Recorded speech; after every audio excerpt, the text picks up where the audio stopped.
The Four Agreements by Don Miguel Ruiz. Read by Joe Allen Music. A Toltec wisdom book and practical guide to personal freedom. Dedicated to the Circle of Fire. Those who have gone before, those who are present, and those who have yet to come. The Toltec. Thousands of years ago, the Toltec were known throughout southern Mexico as women and men of knowledge. Anthropologists have spoken of the Toltec as a nation or a race, but in fact, the Toltec were scientists and artists who formed a society to explore and conserve the spiritual knowledge and practices of the ancient ones. They came together as masters, nahuals, and students at Teotihuacan, the ancient city of pyramids outside Mexico City, known as the place where man becomes God.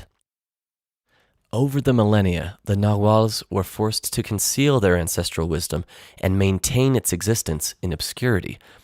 European conquest, coupled with rampant misuse of personal power by a few of the apprentices, made it necessary to shield the knowledge from those who were not prepared to use it wisely or who might intentionally misuse it for personal gain. Fortunately, the esoteric Toltec knowledge was embodied and passed on through generations by different lineages of Nahuals. Though it remained veiled in secrecy for hundreds of years, ancient prophecies foretold the coming of an age when it would be necessary to return the wisdom to the people. Now, Don Miguel Ruiz, a Nahual from the Eagle Knight lineage, has been guided to share with us the powerful teachings of the Toltec. Toltec knowledge arises from the same essential unity of truth as all the sacred esoteric traditions found around the world. Though it is not a religion, it honors all the spiritual masters who have taught on the earth. While it does embrace spirit, it is most accurately described as a way of life, distinguished by the ready accessibility of happiness and love. The Smoky Mirror. 3,000 years ago, there was a human just like you and me who lived near a city surrounded by mountains. The human was studying to become a medicine man, to learn the knowledge of his ancestors, but he didn't completely agree with everything he was learning. In his heart, he felt there must be something more. One day, as he slept in a cave, he dreamed that he saw his own body sleeping. He came out of the cave on the night of a new moon. The sky was clear, and he could see millions of stars. Then something happened inside of him that transformed his life forever. He looked at his hands, he felt his body, and he heard his own voice say, "I am made of light. I am made of stars." He looked at the stars again and realized that it's not the stars that create light, but rather light that creates the stars. Everything is made of light, he said, and the space in between isn't empty. And he knew that everything that exists is one living being, and that light is the messenger of life, because it is alive and contains all information. Then he realized that although he was made of stars, he was not those stars. "I am in between the stars," he thought. So he called the stars the tonal, and the light between the stars the nagual. And he knew that what created the harmony and space between the two is life or intent. Without life, the tonal and the nagual could not exist. Life is the force of the absolute, the supreme, the creator who creates everything. This is what he discovered. Everything in existence is a manifestation of the one living being we call God. Everything is God. And he came to the conclusion that human perception is merely light perceiving light. He also saw that the matter is a mirror. Everything is a mirror that reflects light and creates images of that light. And the world of illusion, the dream, is just like smoke, which doesn't allow us to see what we really are. The real us is pure love, pure light, he said. This realization changed his life. Once he knew what he really was, he looked around at other humans and the rest of nature, and he was amazed at what he saw. He saw himself in everything, in every human, in every animal, in every tree, in the water, in the rain, in the clouds, in the earth. And he saw that life mixed the tonal and the nagual in different ways to create billions of manifestations of life. In those few moments, he comprehended everything.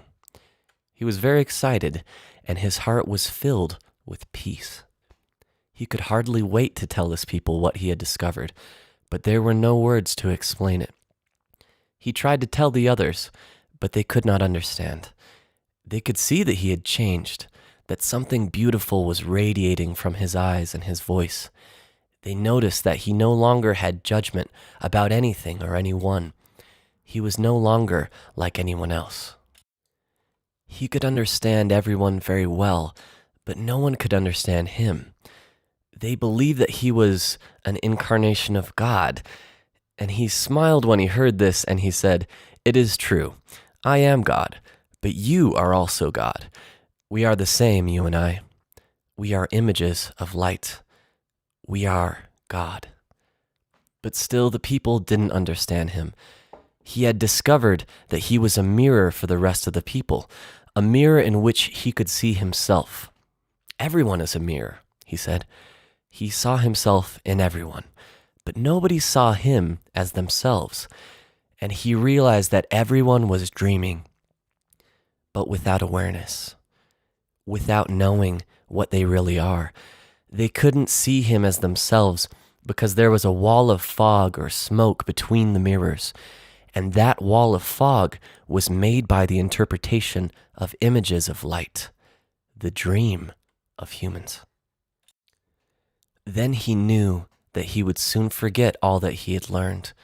He wanted to remember all the visions he had had, so he decided to call himself the Smoky Mirror, so that he would always know that matter is a mirror, and the smoke in between is what keeps us from knowing what we are. He said, "I am the smoky mirror, because I am looking at myself in all of you, but we don't recognize each other because of the smoke in between us. That smoke is the dream, and the mirror is you, the dreamer." Living is easy with eyes closed, misunderstanding all you see. John Lennon. Domestication and the dream of the planet. What you are seeing and hearing right now is nothing but a dream. You are dreaming right now in this moment. You are dreaming with the brain awake. Dreaming is the main function of the mind, and the mind dreams 24 hours a day. It dreams when the brain is awake, and it also dreams when the brain is asleep. The difference is that when the brain is awake, there is a material frame that makes us perceive things in a linear way. When we go to sleep, we do not have the frame, and the dream has the tendency to change constantly. Humans are dreaming all the time. Before we were born, the humans before us created a big outside dream that we will call society's dream, or the dream of the planet. The dream of the planet is the collective dream of billions of smaller personal dreams, which together create a dream of a family, a dream of a community, a dream of a city, a dream of a country, and finally, a dream of the whole humanity. The dream of the planet includes all of society's rules, its beliefs, its laws, its religions, its different cultures and ways to be. It's governments, schools, social events, and holidays. We are born with the capacity to learn how to dream, and the humans who live before us teach us how to dream the way society dreams. The outside dream has so many rules that when a new human is born, we hook the child's attention and introduce these rules into his or her mind. The outside dream uses mom and dad, the schools, and religion to teach us how to dream. Attention is the ability we have to discriminate and to focus only on that which we want to perceive. We can perceive millions of things simultaneously, but using our attention, we can hold whatever we want to perceive in the foreground of our mind. The adults around us hooked our attention and put information into our minds through repetition. That is the way we learned everything we know. By using our attention, we learned a whole reality, a whole dream. We learned how to behave in society, what to believe and what not to believe, what is acceptable and what is not acceptable, what is good and what is bad, what is beautiful and what is ugly, what is right and what is wrong. It was all there already, all that knowledge, all those rules and concepts about how to behave in the world. When you were in school, you sat in a little chair and put your attention on what the teacher was teaching you. When you went to church, you put your attention on what the priest or minister was telling you. It is the same dynamic with mom and dad, brothers and sisters. They were all trying to hook your attention. We also learn to hook the attention of other humans, and we develop a need for attention which can become very competitive. Children compete for the attention of their parents, their teachers, their friends. Look at me. Look at what I'm doing. Hey, I'm here. The need for attention becomes very strong and continues into adulthood. The outside dream hooks our attention and teaches us what to believe, beginning with the language that we speak. Language is the code for understanding and communication between humans. Every letter, every word in each language is an agreement. We call this a page in a book. The word page is an agreement that we understand. Once we understand the code, our attention is hooked and the energy is transferred from one person to another. It was not your choice to speak English. You didn't choose your religion or your moral values. They were already there before you were born. We never had the opportunity to choose what to believe or what not to believe. We never chose even the smallest of these agreements. We didn't even choose our own name. As children, we didn't have the opportunity to choose our beliefs, but we agreed with the information that was passed to us from the dream of the planet via other humans. The only way to store information is by agreement. The outside dream may hook our attention, but if we don't agree, we don't store that information. As soon as we agree, we believe it. And this is called faith. To have faith is to believe unconditionally. That's how we learn as children. Children believe everything adults say. We agree with them, and our faith is so strong that the belief system controls our whole dream of life.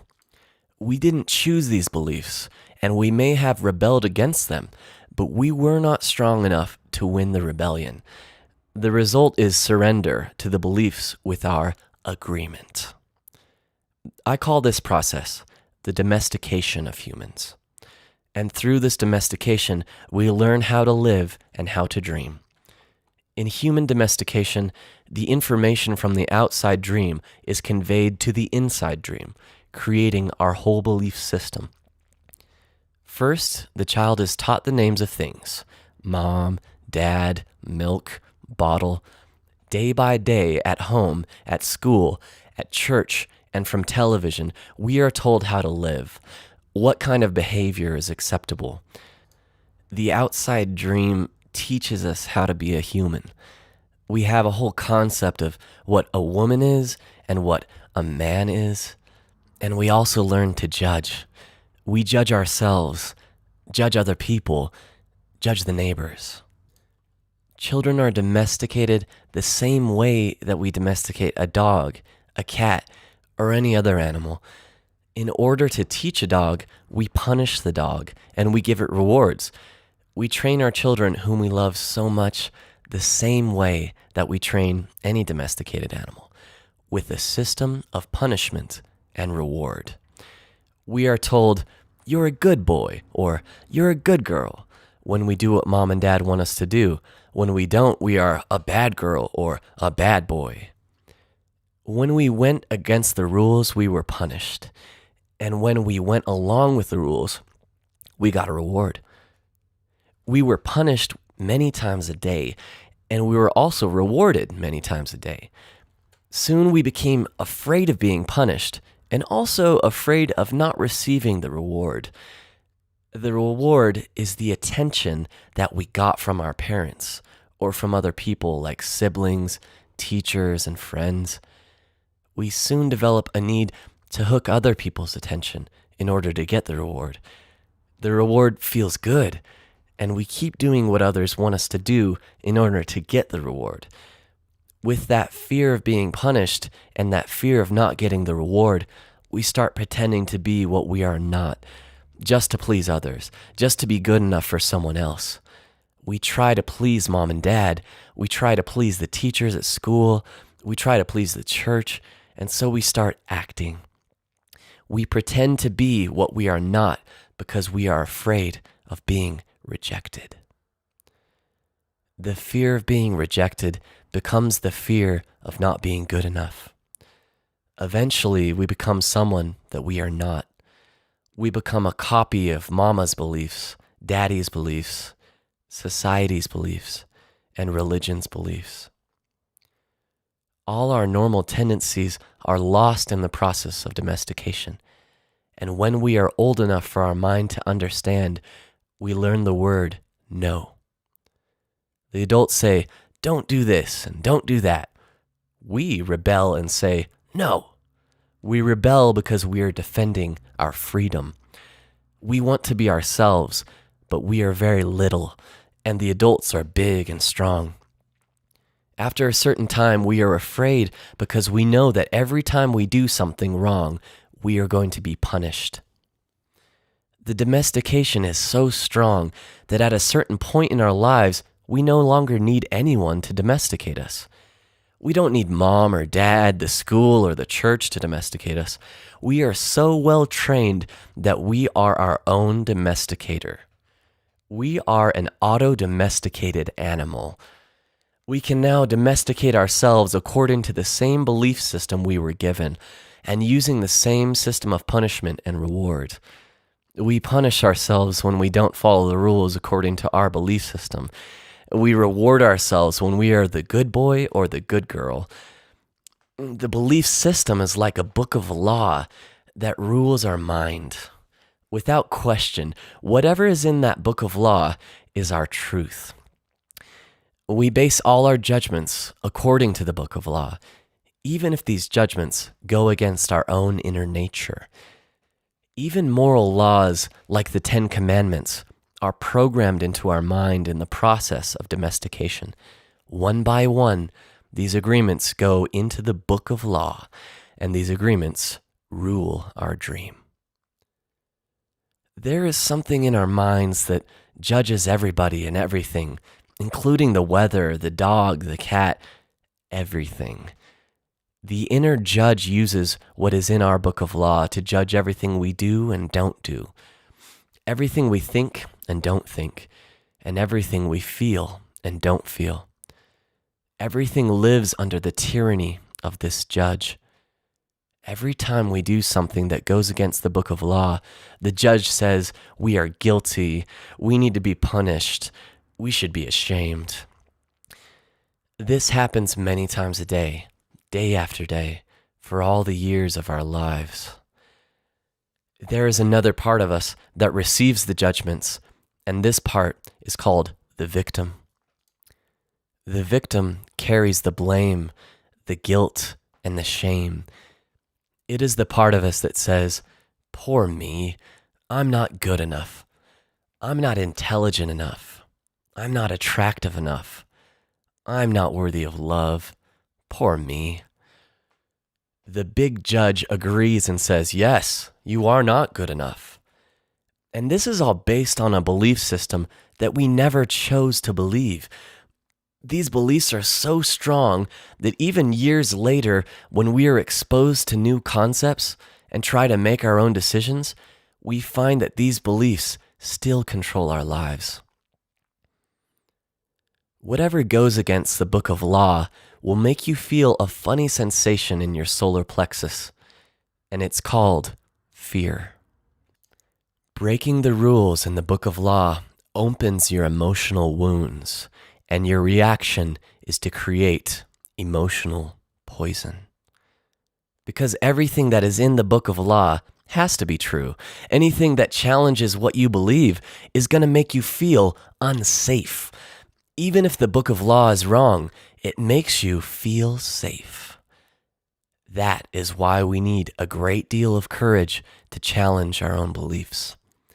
Because even if we know we didn't choose all these beliefs, it is also true that we agreed to all of them. The agreement is so strong that even if we understand the concept of it not being true, we feel the blame, the guilt, and the shame that occur if we go against these rules.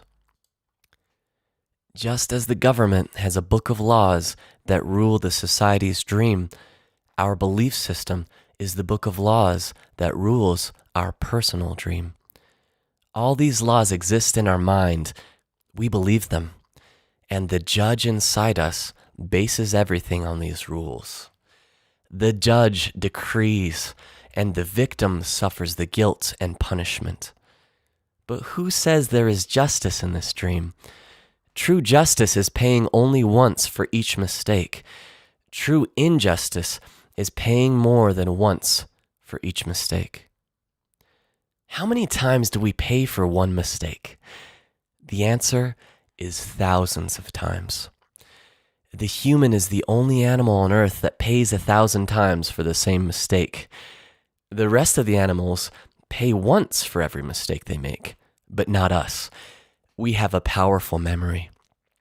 We make a mistake, we judge ourselves, we find ourselves guilty, and we punish ourselves. If justice exists, then that was enough. We don't need to do it again. But every time we remember, we judge ourselves again. We are guilty again, and we punish ourselves again and again and again. If we have a wife or husband, he or she also reminds us of the mistake, so we can judge ourselves again, punish ourselves again, and find ourselves guilty again. Is this fair? How many times do we make our spouse, our children, our parents pay for the same mistake? Every time we remember the mistake, we blame them again and send them all the emotional poison we feel at the injustice, and then we make them pay for the same mistake. Is that justice? The judge in the mind is wrong because the belief system, the book of law, is wrong. The whole dream is based on false law. 95% of the beliefs we have stored in our minds are nothing but lies. And we suffer because we believe all these lies. In the dream of the planet, it is normal for humans to suffer, to live in fear, and to create emotional dramas. The outside dream is not a pleasant dream. It is a dream of violence, a dream of fear, a dream of war, a dream of injustice. The personal dream of humans will vary, but globally, it is mostly a nightmare. If we look at human society, we see a place so difficult to live in because it is ruled by fear. Throughout the world, we see human suffering, anger, revenge, addictions, violence in the street, and tremendous injustice. It may exist at different levels in different countries around the world, but fear is controlling the outside dream. If we compare the dream of human society with the description of hell that religions all around the world have promulgated, we find they are exactly the same. Religions say that hell is a place of punishment, a place of fear, pain, and suffering, a place where the fire burns you. Fire is generated by emotions that come from fear. Whether we feel the emotions of anger, jealousy, envy, or hate, we experience a fire burning within us. We are living in a dream of hell. If you consider hell as a state of mind, then hell is all around us. Others may warn us that if we don't do what they say we should do, we will go to hell. Bad news, we are already in hell, including the people who tell us that. No human can condemn another to hell because we are already there. Others can put us into a deeper hell, true, but only if we allow this to happen. Every human has his or her own personal dream, and just like the society dream, it is often ruled by fear. We learn to dream hell in our own life, in our personal dream. The same fears manifest in different ways for each person, of course, but we experience anger, jealousy, hate, envy, and other negative emotions.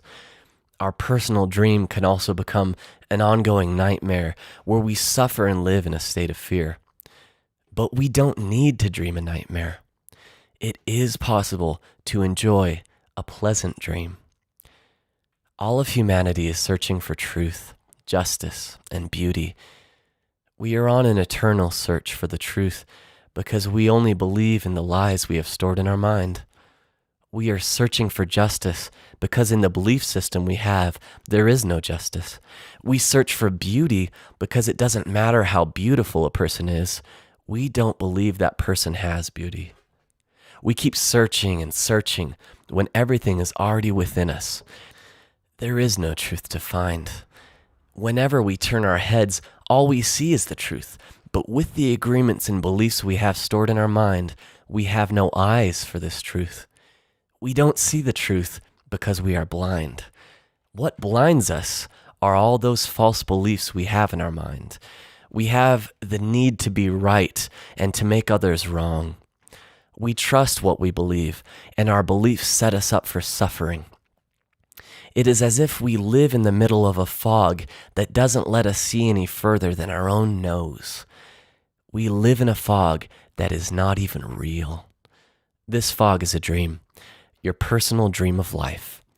What you believe, all the concepts you have about what you are, all the agreements you have made with others, with yourself, and even with God. Your whole mind is a fog, which the Toltec called a mitote. Your mind is a dream where 1,000 people talk at the same time and nobody understands each other. This is the condition of the human mind, a big mitote. And with that big mitote, you cannot see what you really are. In India, they call the mitote Maya, which means illusion. It is the personality's notion of I am.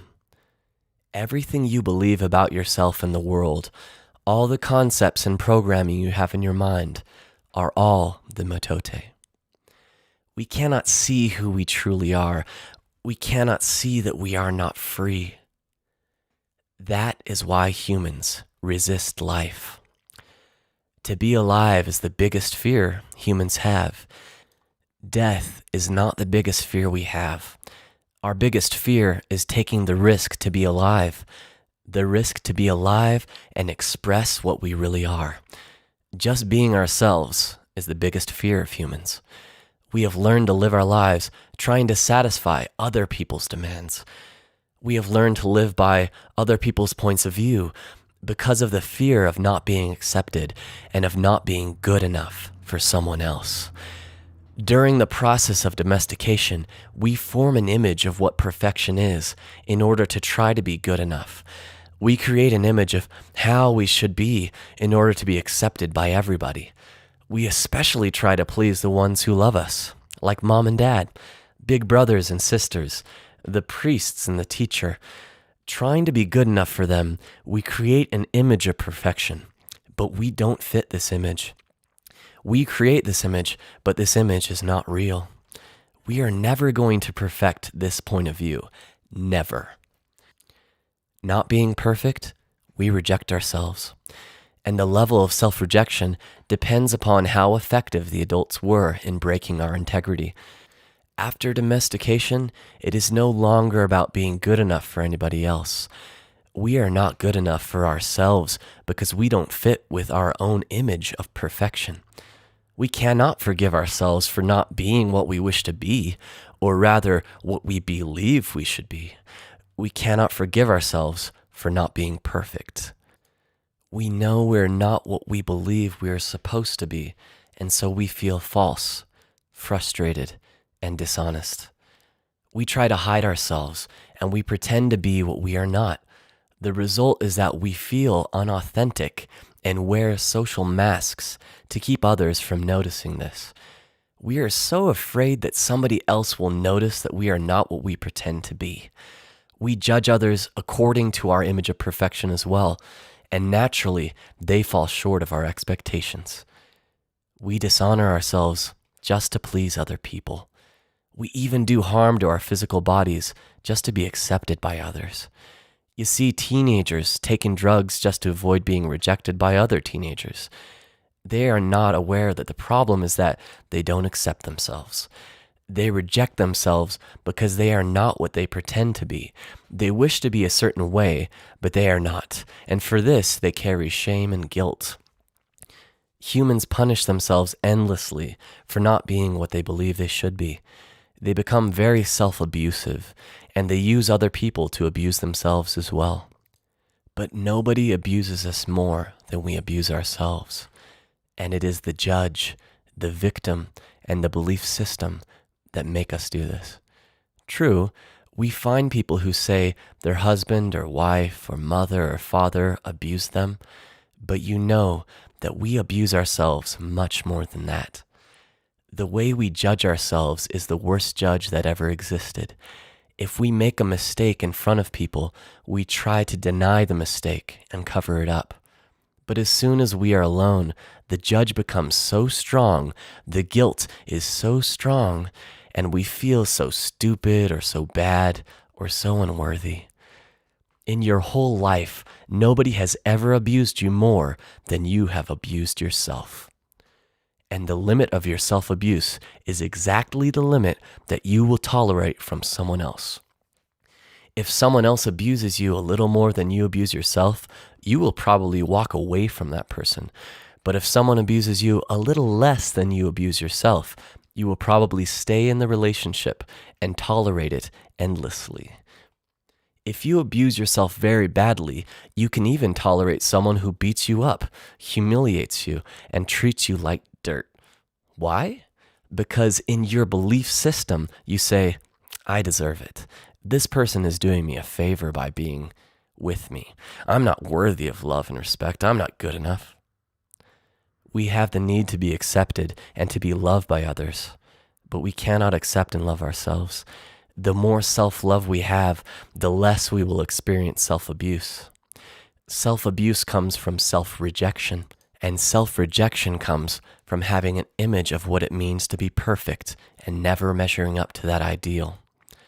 Our image of perfection is the reason we reject ourselves. It is why we don't accept ourselves the way we are, and why we don't accept others the way they are. Prelude to a new dream. There are thousands of agreements you have made with yourself, with other people, with your dream of life, with God, with society, with your parents, with your spouse, with your children. But the most important agreements are the ones you made with yourself. In these agreements, you tell yourself who you are, what you feel, what you believe, and how to behave. The result is what you call your personality. In these agreements, you say, this is what I am. This is what I believe. I can do certain things, and some things I cannot do. This is reality. That is fantasy. This is possible. That is impossible.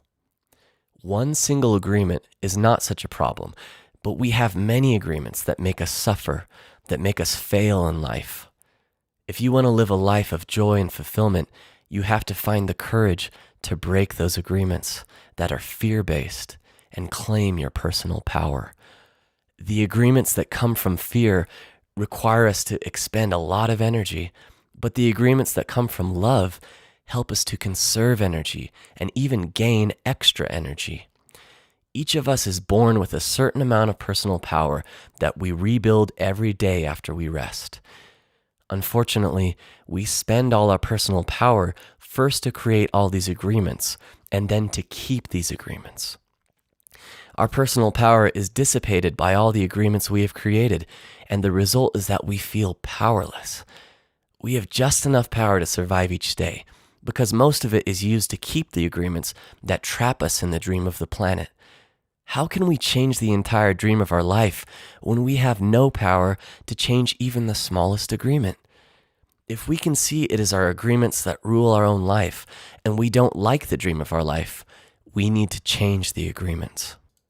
When we are finally ready to change our agreements, these are 4 very powerful agreements that will help us break those agreements that come from fear and deplete our energy. Each time you break an agreement, all the power you use to create it returns to you. If you adopt these 4 new agreements, they will create enough personal power for you to change the entire system of your old agreements. You need a very strong will in order to adopt the 4 agreements. But if you can begin to live your life with these agreements, the transformation in your life will be amazing. You will see the drama of hell disappear right before your very eyes. Instead of living in a dream of hell, you will be creating a new dream, your personal dream of heaven. The first agreement. Be impeccable with your word. The first agreement is the most important one and also the most difficult to honor. It is so important that with just this first agreement, you will be able to transcend to the level of existence I call heaven on earth. The first agreement is to be impeccable with your word. It sounds very simple, but it is very, very powerful. Why your word? Your word is the power that you have to create. Your word is the gift that comes directly from God.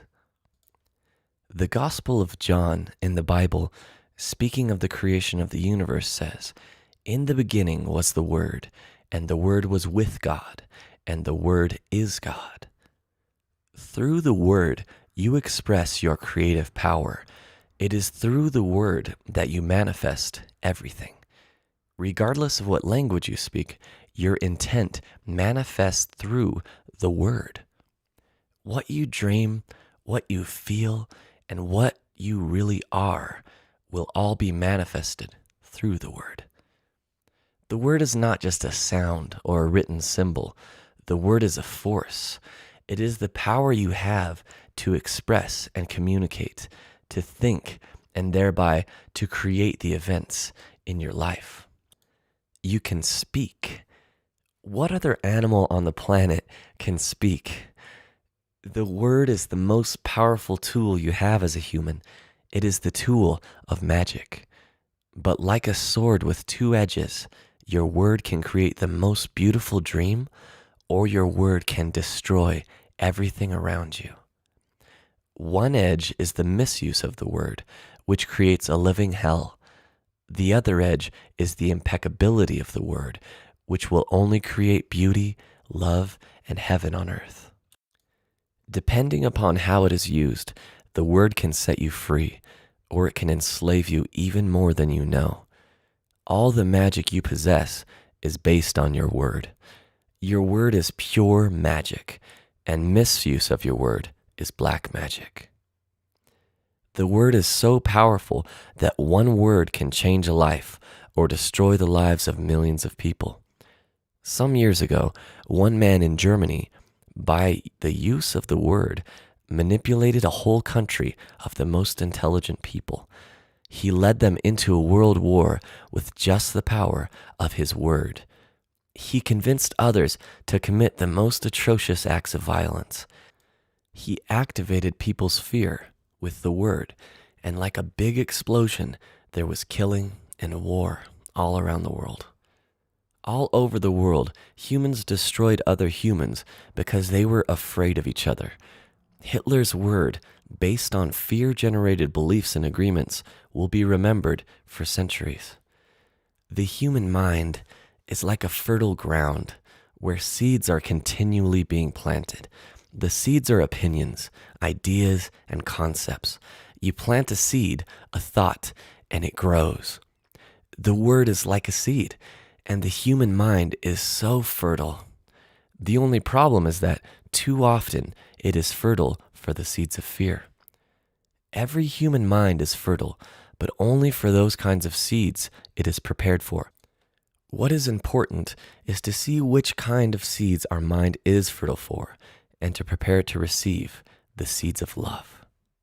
Take the example of Hitler. He sent out all those seeds of fear, and they grew very strong and beautifully achieved massive destruction.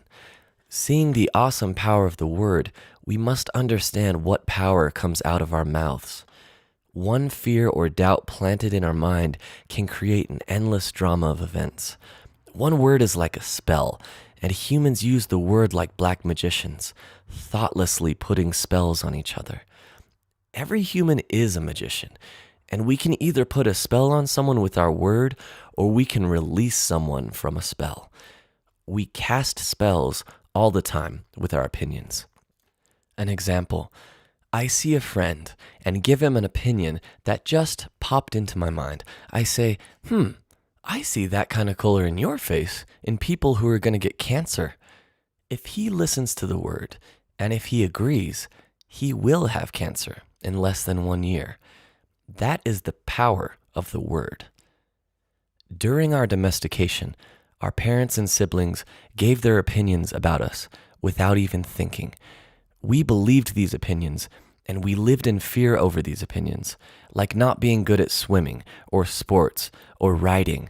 Someone gives us an opinion and says, "Look, this girl is ugly."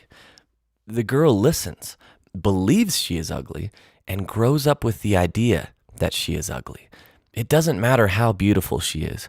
As long as she has that agreement, she will believe that she is ugly. That is the spell she is under. By hooking our attention, the word can enter our mind and change a whole belief for better or for worse. Another example, you may believe you are stupid, and you may have believed this for as long as you can remember. This agreement can be very tricky, causing you to do a lot of things just to ensure that you are stupid. You may do something and think to yourself, I wish I were smart, but I must be stupid or I wouldn't have done that. The mind goes in hundreds of different directions, and we could spend days getting hooked by just that one belief in our own stupidity. Then one day, someone hooks your attention, and using the word lets you know that you are not stupid. You believe what the person says and make a new agreement. As a result, you no longer feel or act stupid. A whole spell is broken just by the power of the word. Conversely, if you believe you are stupid and someone hooks your attention and says, "Yes, you are really the most stupid person I have ever met," the agreement will be reinforced and become even stronger. Now let us see what the word impeccability means. Impeccability means without sin. Impeccable comes from the Latin peccatus, which means sin. The im in impeccable means without, so impeccable means without sin.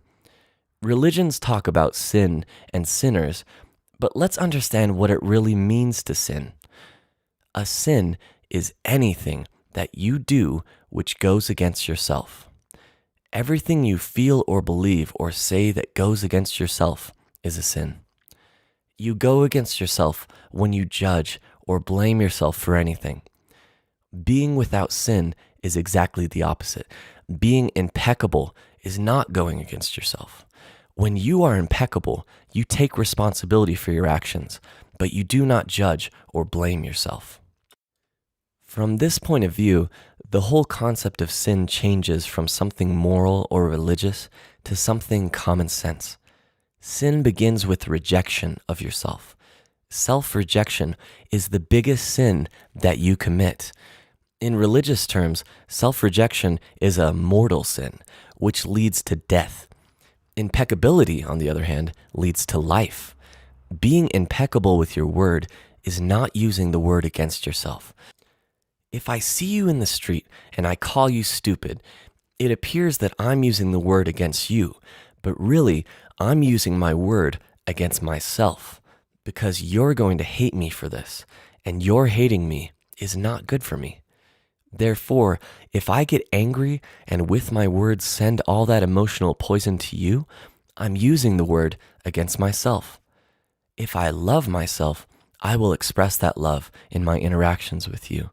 And then I am being impeccable with the word because that action will produce a like reaction.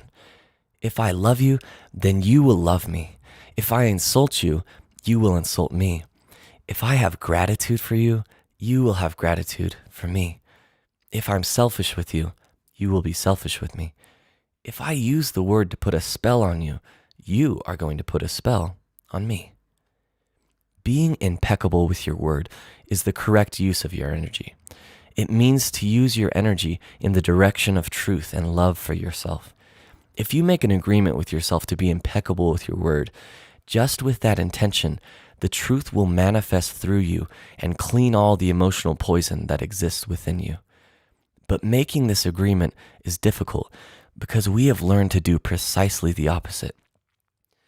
We have learned to lie as a habit of our communication with others, and more importantly, with ourselves. We are not impeccable with the word. The power of the word is completely misused in hell. We use the word to curse, to blame, to find guilt, to destroy. Of course, we also use it in the right way, but not too often. Mostly we use the word to spread our personal poison, to express anger, jealousy, envy, and hate. The word is pure magic, the most powerful gift we have as humans, and we use it against ourselves. We plan revenge. We create chaos with the word. We use the word to create hate between different races, between different people, between families, between nations. We misuse the word so often, and this misuse is how we create and perpetuate the dream of hell. Misuse of the word is how we pull each other down and keep each other in a state of fear and doubt, because the word is the magic that humans possess, and misuse of the word is black magic. We are using black magic all the time without knowing that our word is magic at all. There was a woman, for example, who was intelligent and had a very good heart. She had a daughter whom she adored and loved very much. One night she came home from a very bad day at work, tired, full of emotional tension, and with a terrible headache. She wanted peace and quiet, but her daughter was singing and jumping happily. The daughter was unaware of how her mother was feeling. She was in her own world, in her own dream. She felt so wonderful, and she was jumping and singing louder and louder, expressing her joy and her love. She was singing so loud that it made her mother's headache even worse, and at a certain moment, the mother lost control. Angrily, she looked at her beautiful little girl and said, "Shut up. You have an ugly voice. Can you just shut up?" The truth is that the mother's tolerance for any noise was non-existent. It was not that the little girl's voice was ugly, but the daughter believed what her mother said, and in that moment, she made an agreement with herself. After that, she no longer sang because she believed her voice was ugly and would bother anyone who heard it. She became shy at school, and if she was asked to sing, she refused. Even speaking to others became difficult for her. Everything changed in the little girl because of this new agreement. She believed that she must repress her own emotions in order to be accepted and loved. Whenever we hear an opinion and believe it, we make an agreement, and it becomes a part of our belief system. This little girl grew up, and even though she had a beautiful voice, she never sang again. She developed a whole complex from one spell. This spell was cast upon her by the one who loved her the most, her own mother. Her mother didn't notice what she did with her word. She didn't notice that she used black magic and put a spell on her daughter. She didn't know the power of her word, and therefore she isn't to blame. She did what her own mother, father, and others had done to her in many ways. They misused the word. How many times do we do this with our own children? We give them these types of opinions, and our children carry that black magic for years and years. People who love us do black magic on us, but they don't know what they do. That is why we must forgive them. They don't know what they do. Another example, you awake in the morning feeling very happy. You feel so wonderful. You stay 1 or 2 hours in front of the mirror, making yourself beautiful. Well, one of your best friends says, "What has happened to you? You look so ugly. Look at that dress you're wearing. You look ridiculous." That's it. That is enough to put you all the way down in hell. Maybe this girlfriend just told you this to hurt you. And she did. She gave you an opinion with all the power of her word behind it. If you accept the opinion, it becomes an agreement now. And you put all your power into that opinion. That opinion becomes black magic. These types of spells are difficult to break. The only thing that can break a spell is to make a new agreement based on truth. The truth is the most important part of being impeccable with your word. On one side of the sword are the lies which create black magic, and on the other side of the sword is the truth, which has the power to break the spell of black magic. Only the truth will set us free. Looking at everyday human interactions, imagine how many times we cast spells on each other with our word. Over time, this interaction has become the worst form of black magic, and we call it gossip. Gossip is black magic at its very worst because it is pure poison. We learned how to gossip by agreement. When we were children, we heard the adults around us gossiping all the time, openly giving their opinions about other people. They even had opinions about people they didn't know.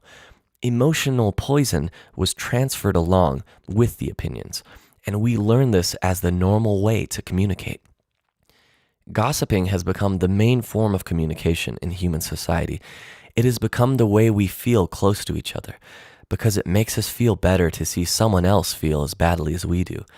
There's an old expression that says, "Misery likes company," and people who are suffering in hell don't want to be all alone. Fear and suffering are an important part of the dream of the planet. They are how the dream of the planet keeps us down. Using the analogy of the human mind as a computer, gossip can be compared to a computer virus. A computer virus is a piece of computer language written in the same language all the other codes are written in, but with a harmful intent. This code is inserted into the program of your computer when you least expect it, and most of the time, without your awareness. After this code has been introduced, your computer doesn't work quite right, or it doesn't function at all, because the codes get so mixed up with so many conflicting messages that it stops producing good results. Human gossip works exactly the same way. For example, you are beginning a new class with a new teacher, and you have looked forward to it for a long time. On the first day of class, you run into someone who took the class before you, who tells you, "Oh, that instructor was such a pompous jerk. He didn't know what he was talking about, and he was a pervert too, so watch out." You are immediately imprinted with the word and the emotional code the person had when saying this. But what you are not aware of is his or her motivation in telling you. This person could be angry for failing the class or simply make an assumption based on fears and prejudices. But because you have learned to ingest information like a child, some part of you believes the gossip, and you go on to the class. As the teacher speaks, you feel the poison come up inside you, and you don't realize you see the teacher through the eyes of the person who gave you that gossip. Then you start talking to other people in the class about this, and they start to see the teacher in the same way, as a jerk and a pervert. You really hate the class, and soon you decide to drop out. You blame the teacher, but it is gossip that is to blame. All of this mess can be caused by one little computer virus. One little piece of misinformation can break down communication between people, causing every person it touches to become infected and contagious to others. Imagine that every single time others gossip to you, they insert a computer virus into your mind, causing you to think a little less clearly every time. Then imagine that in an effort to clean up your own confusion and get some relief from the poison, you gossip and spread these viruses to someone else. Now imagine this pattern going on in a never-ending chain between all the humans on Earth. The result is a world full of humans who can only read information through circuits that are clogged with a poisonous, contagious virus. Once again, this poisonous virus is what the Toltec call the mitote, the chaos of 1,000 different voices, all trying to talk at once in the mind. Even worse are the black magicians or computer hackers who intentionally spread the virus. Think back to a time when you or someone you know was angry with someone else and desired revenge. In order to seek revenge, you said something to or about that person with the intention of spreading poison and making that person feel bad about him or herself. As children, we do this quite thoughtlessly. But as we grow older, we become much more calculated in our efforts to bring other people down. Then we lie to ourselves and say, that person received a just punishment for their wrongdoing. When we see the world through a computer virus, it is easy to justify the cruelest behavior. What we don't see is that misuse of our word is putting us deeper into hell. For years, we have received the gossip and spells from the words of others, but also from the way we use our word with ourselves. We talk to ourselves constantly, and most of the time we say things like, oh, I look fat, I look ugly, I'm getting old, I'm losing my hair, I'm stupid, I never understand anything, I will never be good enough, and I'm never going to be perfect. Do you see how we use the word against ourselves? We must begin to understand what the word is and what the word does. If you understand the first agreement, be impeccable with your word, you begin to see all the changes that happen in your life. Changes first in the way you deal with yourself, and later in the way you deal with other people, especially those you love the most. Consider how many times you have gossiped about the person you love the most to gain the support of others for your point of view. How many times have you hooked other people's attention and spread poison about your loved one in order to make your opinion right? Your opinion is nothing but your point of view. It is not necessarily true. Your opinion comes from your beliefs, your ego, and your own dream. We create all this poison and spread it to others just so we can feel right about our own point of view. If we adopt the first agreement and become impeccable with our word, any emotional poison will eventually be cleaned from our mind and from our communication in our personal relationships, including with our pet dog or cat. Impeccability of the word will also give you immunity from anyone putting a negative spell on you. You will only receive a negative idea if your mind is fertile ground for that idea. When you become impeccable with your word, your mind is no longer fertile ground for words that come from black magic. Instead, it is fertile for the words that come from love. You can measure the impeccability of your word by the level of self-love. How much you love yourself and how you feel about yourself are directly proportionate to the quality and integrity of your word. When you are impeccable with your word, you feel good, you feel happy and at peace. You can transcend the dream of hell just by making the agreement to be impeccable with your word. Right now, I am planting that seed in your mind. Whether or not the seed grows depends on how fertile your mind is for the seeds of love. It is up to you to make this agreement with yourself. I am impeccable with my word. Nurture this seed, and as it grows in your mind, it will generate more seeds of love to replace the seeds of fear. This first agreement will change the kind of seeds your mind is fertile for. Be impeccable with your word. This is the first agreement that you should make if you want to be free, if you want to be happy, if you want to transcend the level of existence that is hell. It is very powerful. Use the word in the correct way. Use the word to share your love. Use white magic, beginning with yourself. Tell yourself how wonderful you are, how great you are. Tell yourself how much you love yourself. Use the word to break all those teeny tiny agreements that make you suffer. It is possible. It is possible because I did it, and I am no better than you. No, we are exactly the same. We have the same kind of brain, the same kind of bodies. We are humans. If I was able to break those agreements and create new agreements, then you can do the same. If I can be impeccable with my word, why not you? Just this one agreement can change your whole life. Impeccability of the word can lead you to personal freedom, to huge success and abundance. It can take away all fear and transform it into joy and love. Just imagine what you can create with impeccability of the word. With the impeccability of the word, you can transcend the dream of fear and live a different life.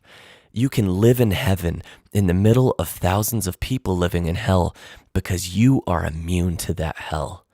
You can attain the kingdom of heaven from this one agreement. Be impeccable with your word. The second agreement. Don't take anything personally. The next three agreements are really born from the first agreement. The second agreement is, don't take anything personally. Whatever happens around you, don't take it personally. Using an earlier example, if I see you on the street and I say, hey, you are so stupid, without knowing you, it's not about you. It's about me. If you take it personally, then perhaps you believe you are stupid. Maybe you think to yourself, how does he know? Is he clairvoyant? Or can everybody see how stupid I am? You take it personally because you agree with whatever was said. As soon as you agree, the poison goes through you and you are trapped in the dream of hell. What causes you to be trapped is what we call personal importance. Personal importance, or taking things personally, is the maximum expression of selfishness because we don't make the assumption that everything is about me. During the period of our education, our domestication, we learn to take everything personally. We think we are responsible for everything. Me, me, me. Always me. Nothing other people do is because of you. It is because of themselves. All people live in their own dream, in their own mind. They are in a completely different world from the one we live in. When we take something personally, we make the assumption that they know what is in our world, and we try to impose our world on their world. Even when a situation seems so personal, even if others insult you directly, it has nothing to do with you. What they say, what they do, and the opinions they give are according to the agreements they have in their own minds. Their point of view comes from all the programming they received during domestication. If someone gives you an opinion and says, hey, you look so fat, don't take it personally, because the truth is that this person is dealing with his or her own feelings, beliefs, and opinions. that person tries to send poison to you, and if you take it personally, then you take that poison and it becomes yours. Taking things personally makes you easy prey for these predators, the black magicians. They can hook you easily with one little opinion and feed you whatever poison they want. And because you take it personally, you eat it up. You eat all their emotional garbage, and now it becomes your garbage. But if you do not take it personally, you are immune in the middle of hell. Immunity to poison in the middle of hell is the gift of this agreement. When you take things personally, then you feel offended, and your reaction is to defend your beliefs and create conflicts. You make something big out of something so little because you have the need to be right and make everybody else wrong. You also try hard to be right by giving them your own opinions. In the same way, whatever you feel and do is just a projection of your own personal dream, a reflection of your own agreements. What you say, what you do, and the opinions you have are according to the agreements you have made, and these opinions have nothing to do with me. It is not important to me what you think about me, and I don't take what you think personally. I don't take it personally when people say, Miguel, you are the best. And I also don't take it personally when they say, Miguel, you're the worst. I know that when you are happy, you will tell me, Miguel, you are such an angel. But when you are mad at me, you will say, oh, Miguel, you are such a devil. You are so disgusting. How can you say those things? Either way, it does not affect me because I know what I am. I don't have the need to be accepted. I don't have the need to have someone tell me, Miguel, you are doing so good, or how dare you do that? No, I don't take it personally. Whatever you think, whatever you feel, I know is your problem and not my problem. It is the way you see the world. It is nothing personal because you are dealing with yourself, not with me. Others are going to have their own opinion according to their belief system. So nothing they think about me is really about me, but it is about them. You may even tell me, Miguel, what you are saying is hurting me. But it is not what I am saying that is hurting you. It is that you have wounds that I touch by what I've said. You are hurting yourself. There is no way that I can take this personally. Not because I don't believe in you or don't trust you, but because I know that you see the world with different eyes, with your eyes. You create an entire picture or movie in your mind, and in that picture, you are the director, you are the producer, you are the main actor or actress. Everyone else is a secondary actor or actress. It is your movie. The way you see that movie is according to the agreements you have made with life. Your point of view is something personal to you. It is no one's truth but yours. Then, if you get mad at me, I know you are dealing with yourself. I am the excuse for you to get mad. And you get mad because you are afraid, because you are dealing with fear. If you are not afraid, there is no way you will get mad at me. If you're not afraid, there is no way you will hate me. If you are not afraid, there is no way you will be jealous or sad. If you live without fear, if you love, there is no place for any of those emotions. If you don't feel any of those emotions, it is logical that you will feel good. When you feel good, everything around you is good. When everything around you is great, everything makes you happy. You are loving everything that is around you because you are loving yourself. Because you like the way you are. Because you are content with you. Because you are happy with your life. You are happy with the movie that you are producing, happy with your agreements with life. You are at peace and you are happy.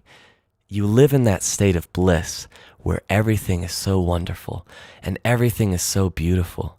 In that state of bliss, you are making love all the time with everything that you perceive. Whatever people do, feel, think, or say, don't take it personally. If they tell you how wonderful you are, they are not saying that because of you. You know you are wonderful. It is not necessary to believe other people who tell you that you're wonderful. Don't take anything personally. Even if someone got a gun and shot you in the head, it was nothing personal, even at that extreme. Even the opinions you have about yourself are not necessarily true. Therefore, you don't need to take whatever you hear in your own mind personally. The mind has the ability to talk to itself, but it also has the ability to hear information that is available from other realms.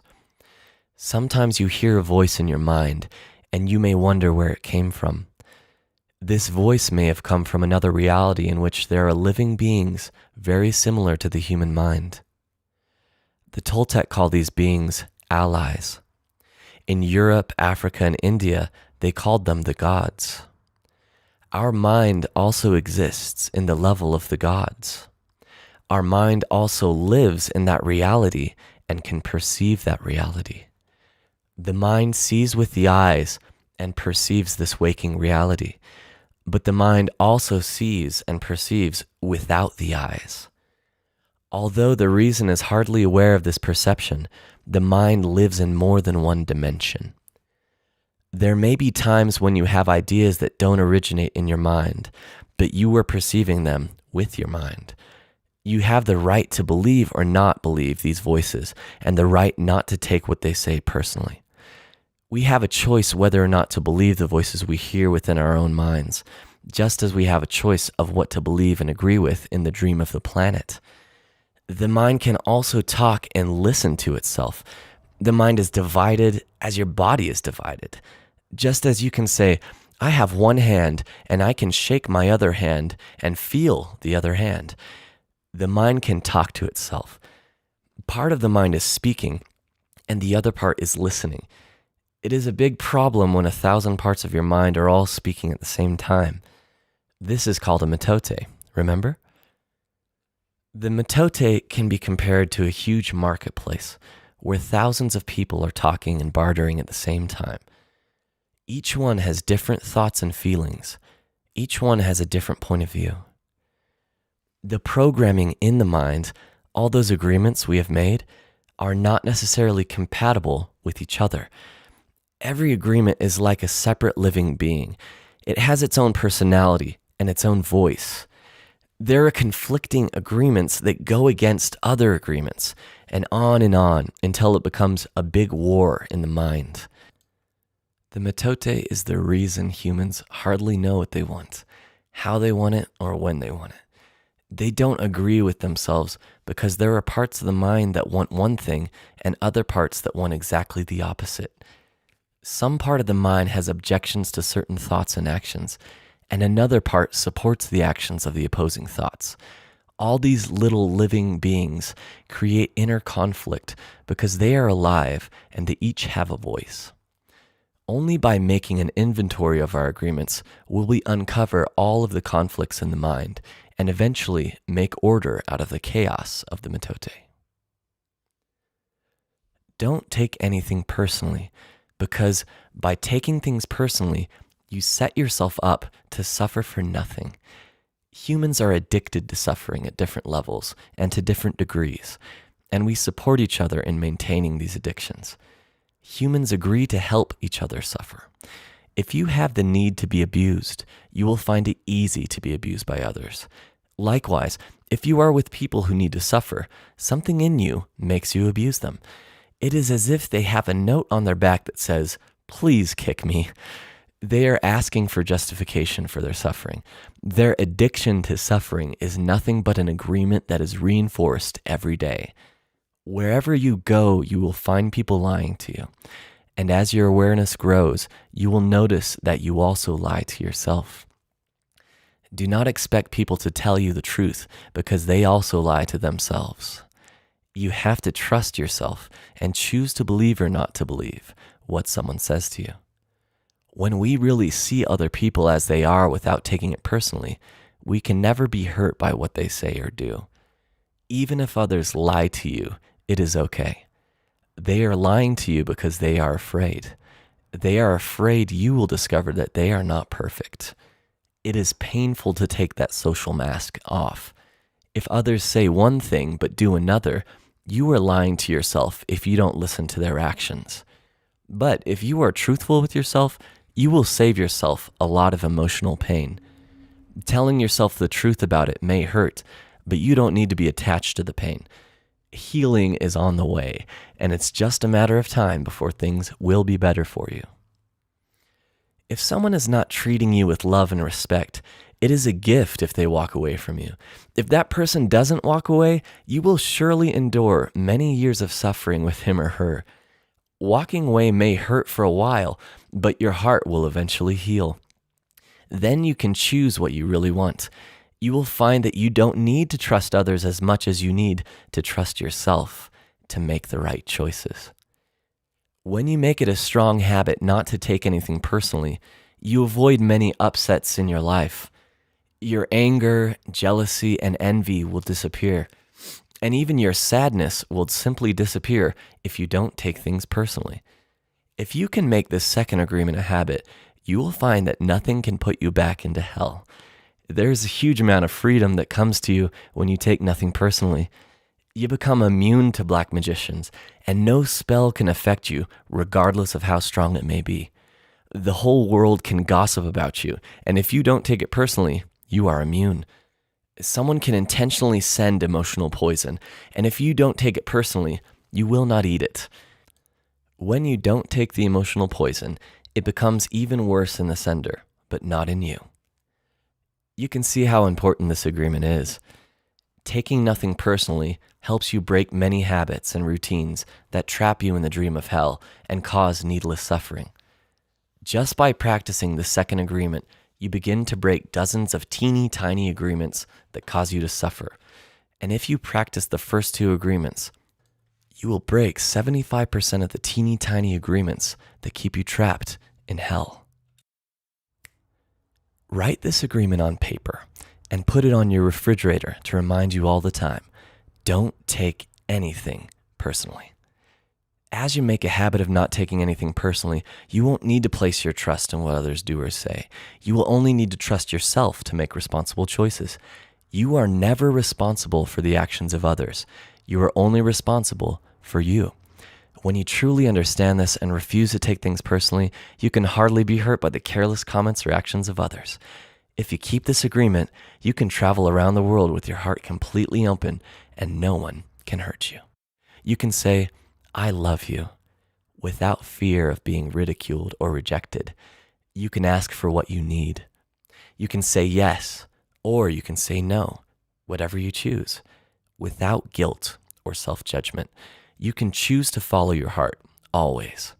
Then you can be in the middle of hell and still experience inner peace and happiness. You can stay in your state of bliss, and hell will not affect you at all. The third agreement. Don't make assumptions. The third agreement is don't make assumptions. We have the tendency to make assumptions about everything. The problem with making assumptions is that we believe they are the truth. We could swear they are real. We make assumptions about what others are doing or thinking. We take it personally. Then we blame them and react by sending emotional poison with our word. That is why whenever we make assumptions, we're asking for problems. We make an assumption. We misunderstand. We take it personally. And we end up creating a whole big drama for nothing.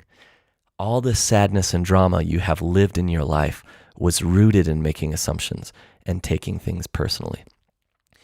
Take a moment to consider the truth of this statement. The whole war of control between humans is about making assumptions and taking things personally. Our whole dream of hell is based on that.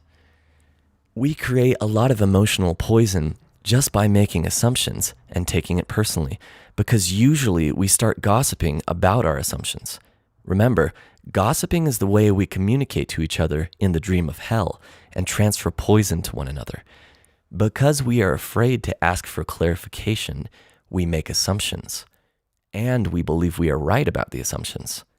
Then we defend our assumptions and try to make someone else wrong. It is always better to ask questions than to make an assumption, because assumptions set us up for suffering.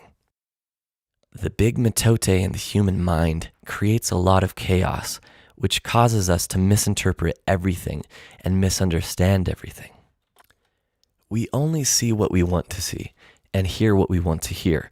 We don't perceive things the way they are. We have the habit of dreaming with no basis in reality. We literally dream things up in our imaginations.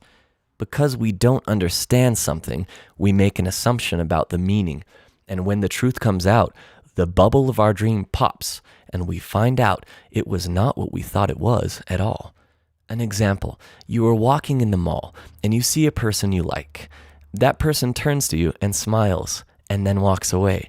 You can make a lot of assumptions just because of this one experience. With these assumptions, you can create a whole fantasy. And you really want to believe this fantasy and make it real. A whole dream begins to form just from your assumptions. And you can believe, oh, this person really likes me. In your mind, a whole relationship begins from that. Maybe you even get married in this fantasy land, but the fantasy is in your mind, in your personal dream. Making assumptions in our relationships is really asking for problems.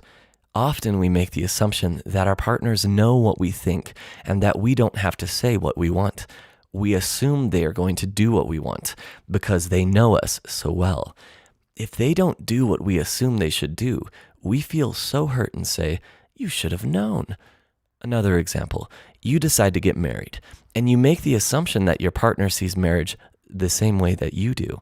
But then you live together and find out this is not true. This creates a lot of conflict, but you still don't try to clarify your feelings about marriage. The husband comes home from work and the wife is mad and the husband doesn't know why. Maybe it's because the wife made an assumption. Without telling him what she wants, she makes an assumption that he knows her so well that he knows what she wants, as if he can read her mind. She gets so upset because he fails to meet her expectations. Making assumptions in relationships leads to a lot of fights, a lot of difficulties, a lot of misunderstandings with people we supposedly love. In any kind of relationship, we can make the assumption that others know what we think, and we don't have to say what we want. They're going to do what we want because they know us so well. If they don't do what we want, what we assume they should do, we feel hurt and think, "How could you do that? You should know." Again, we make the assumption that the other person knows what we want. A whole drama is created because we make this assumption and then put more assumptions on top of it. It is very interesting how the human mind works. We have the need to justify everything, to explain and understand everything in order to feel safe. We have millions of questions that need answers because there are so many things that the reasoning mind cannot explain. It is not important if the answer is correct, just the answer itself makes us feel safe. This is why we make assumptions. If others tell us something, we make assumptions. And if they don't tell us something, we make assumptions to fulfill our need to know and to replace the need to communicate. Even if we hear something and we don't understand, we make assumptions about what it means and then believe the assumptions. We make all sorts of assumptions because we don't have the courage to ask questions. These assumptions are made so fast and unconsciously most of the time because we have agreements to communicate this way. We have agreed that it is not safe to ask questions. We have agreed that if people love us, they should know what we want or how we feel. When we believe something, we assume we are right about it, to the point that we will destroy relationships in order to defend our position. We make the assumption that everyone sees life the way we do. We assume that others think the way we think, feel the way we feel, judge the way we judge, and abuse the way we abuse. This is the biggest assumptions that humans make. And this is why we have a fear of being ourselves around others, because we think everyone else will judge us, victimize us, abuse us, and blame us as we do ourselves. So even before others have a chance to reject us, we also make assumptions about ourselves, and this creates a lot of inner conflict. I think I'm able to do this. You make this assumption, for instance, then you discover you aren't able to do it. You overestimate or underestimate yourself because you haven't taken the time to ask yourself questions and to answer them. Perhaps you need to gather more facts about a particular situation.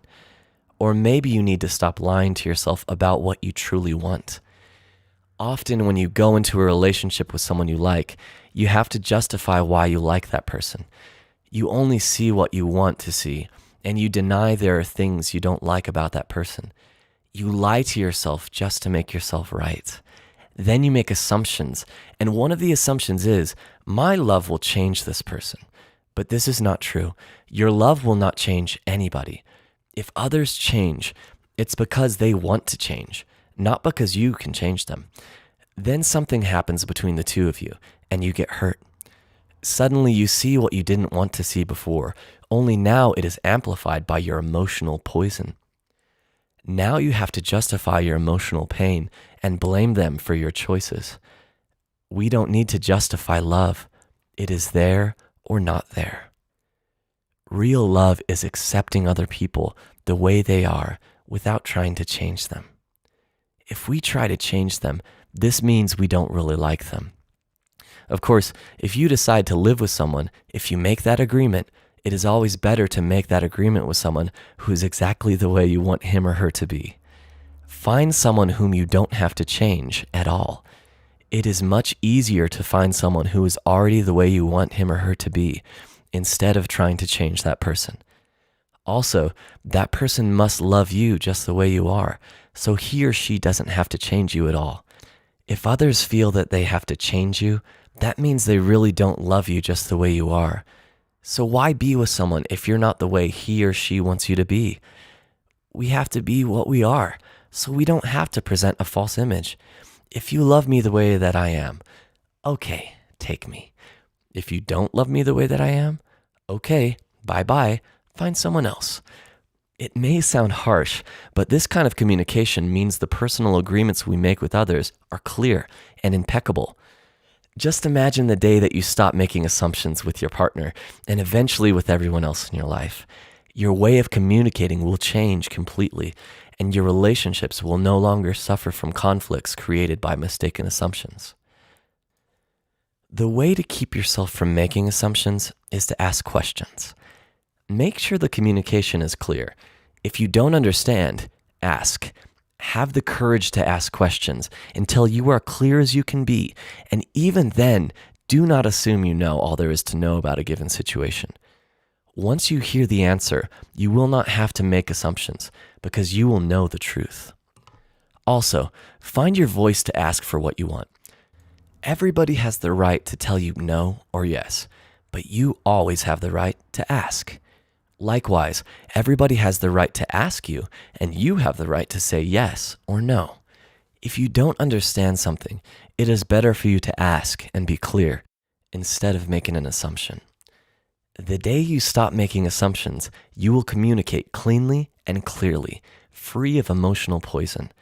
Without making assumptions, your word becomes impeccable. With clear communication, all of your relationships will change, not only with your partner, but with everyone else. You won't need to make assumptions because everything becomes so clear. This is what I want. This is what you want. If we communicate in this way, our word becomes impeccable. If all humans could communicate in this way, with impeccability of the word, then there would be no wars, no violence, no misunderstandings.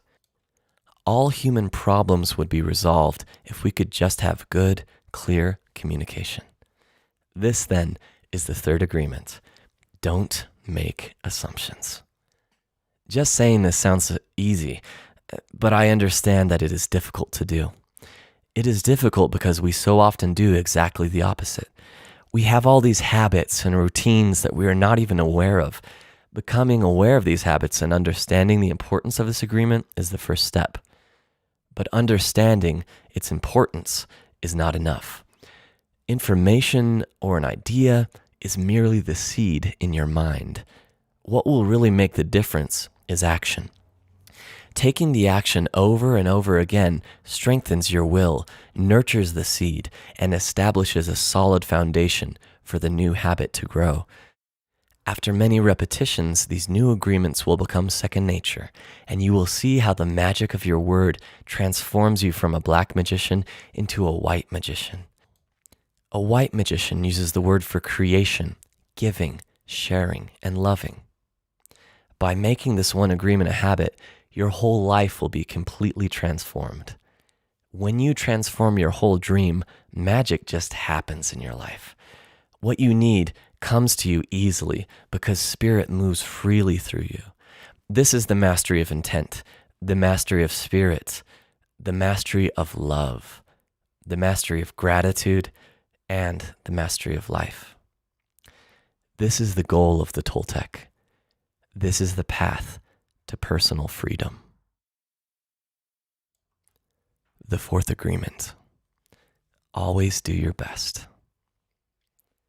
There is just one more agreement, but it's the one that allows the other three to become deeply ingrained habits. The fourth agreement is about the action of the first three. Always do your best. Under any circumstance, always do your best, no more and no less.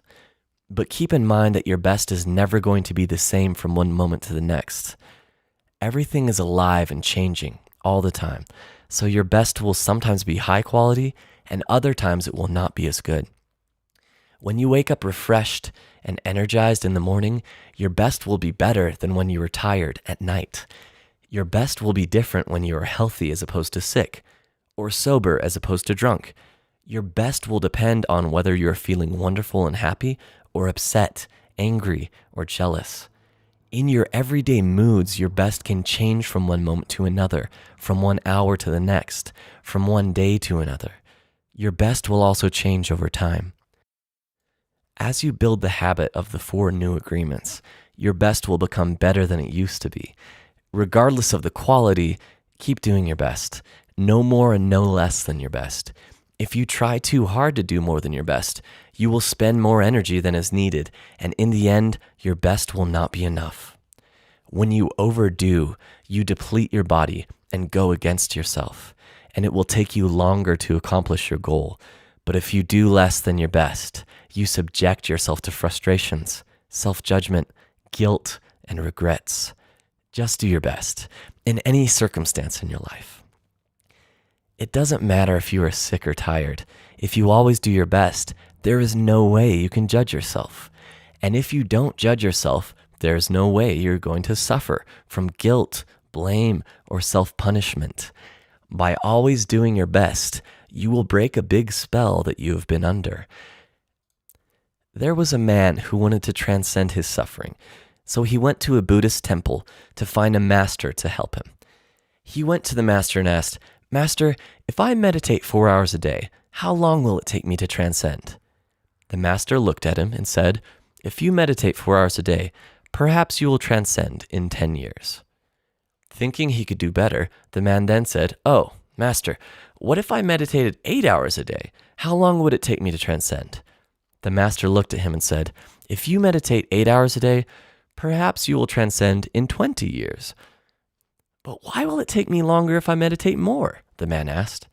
The master replied, "You are not here to sacrifice your joy or your life. You are here to live, to be happy, and to love. If you can do your best in 2 hours of meditation, but you spend 8 hours instead, you will only grow tired, miss the point, and you won't enjoy your life. Do your best, and perhaps you will learn that no matter how long you meditate, you can live, love, and be happy." Doing your best, you are going to live your life intensely. You are going to be productive. You are going to be good to yourself because you will be giving yourself to your family, to your community, to everything.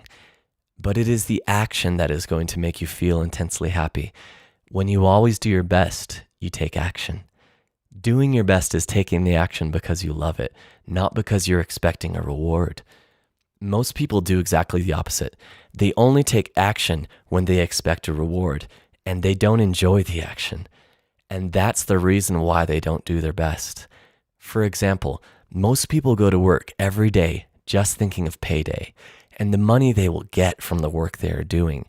They can hardly wait for Friday or Saturday, whatever day they receive their money and can take time off. They are working for the reward, and as a result, they resist work.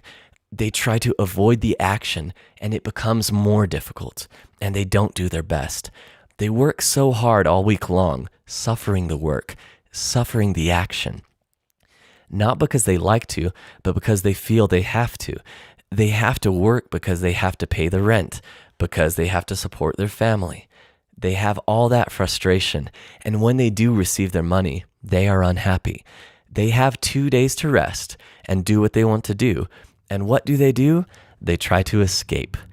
They get drunk because they don't like themselves. They don't like their life. There are many ways that we hurt ourselves when we don't like who we are.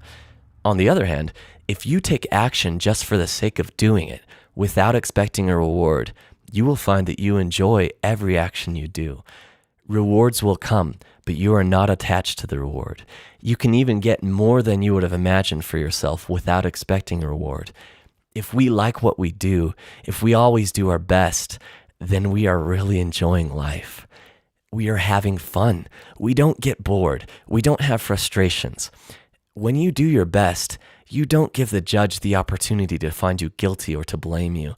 If you have done your best and the judge tries to judge you according to your book of law, you've got the answer. I did my best. There are no regrets. That is why we always do our best. It is not an easy agreement to keep, but this agreement is really going to set you free. When you do your best, you learn to accept yourself, but you have to be aware and learn from your mistakes. Learning from your mistakes means you practice, look honestly at the results, and keep practicing. This increases your awareness. Doing your best really doesn't feel like work because you enjoy whatever you're doing. You know you're doing your best when you're enjoying the action or doing it in a way that will not have negative repercussions for you. You do your best because you want to do it, not because you have to do it, not because you're trying to please the judge, and not because you're trying to please other people. If you take action because you have to, then there is no way you're going to do your best. Then it is better not to do it. No, you do your best because doing your best all the time makes you so happy. When you are doing your best just for the pleasure of doing it, you are taking action because you enjoy the action. Action is about living fully. Inaction is the way that we deny life. Inaction is sitting in front of the television every day for years because you are afraid to be alive and to take the risk of expressing what you are.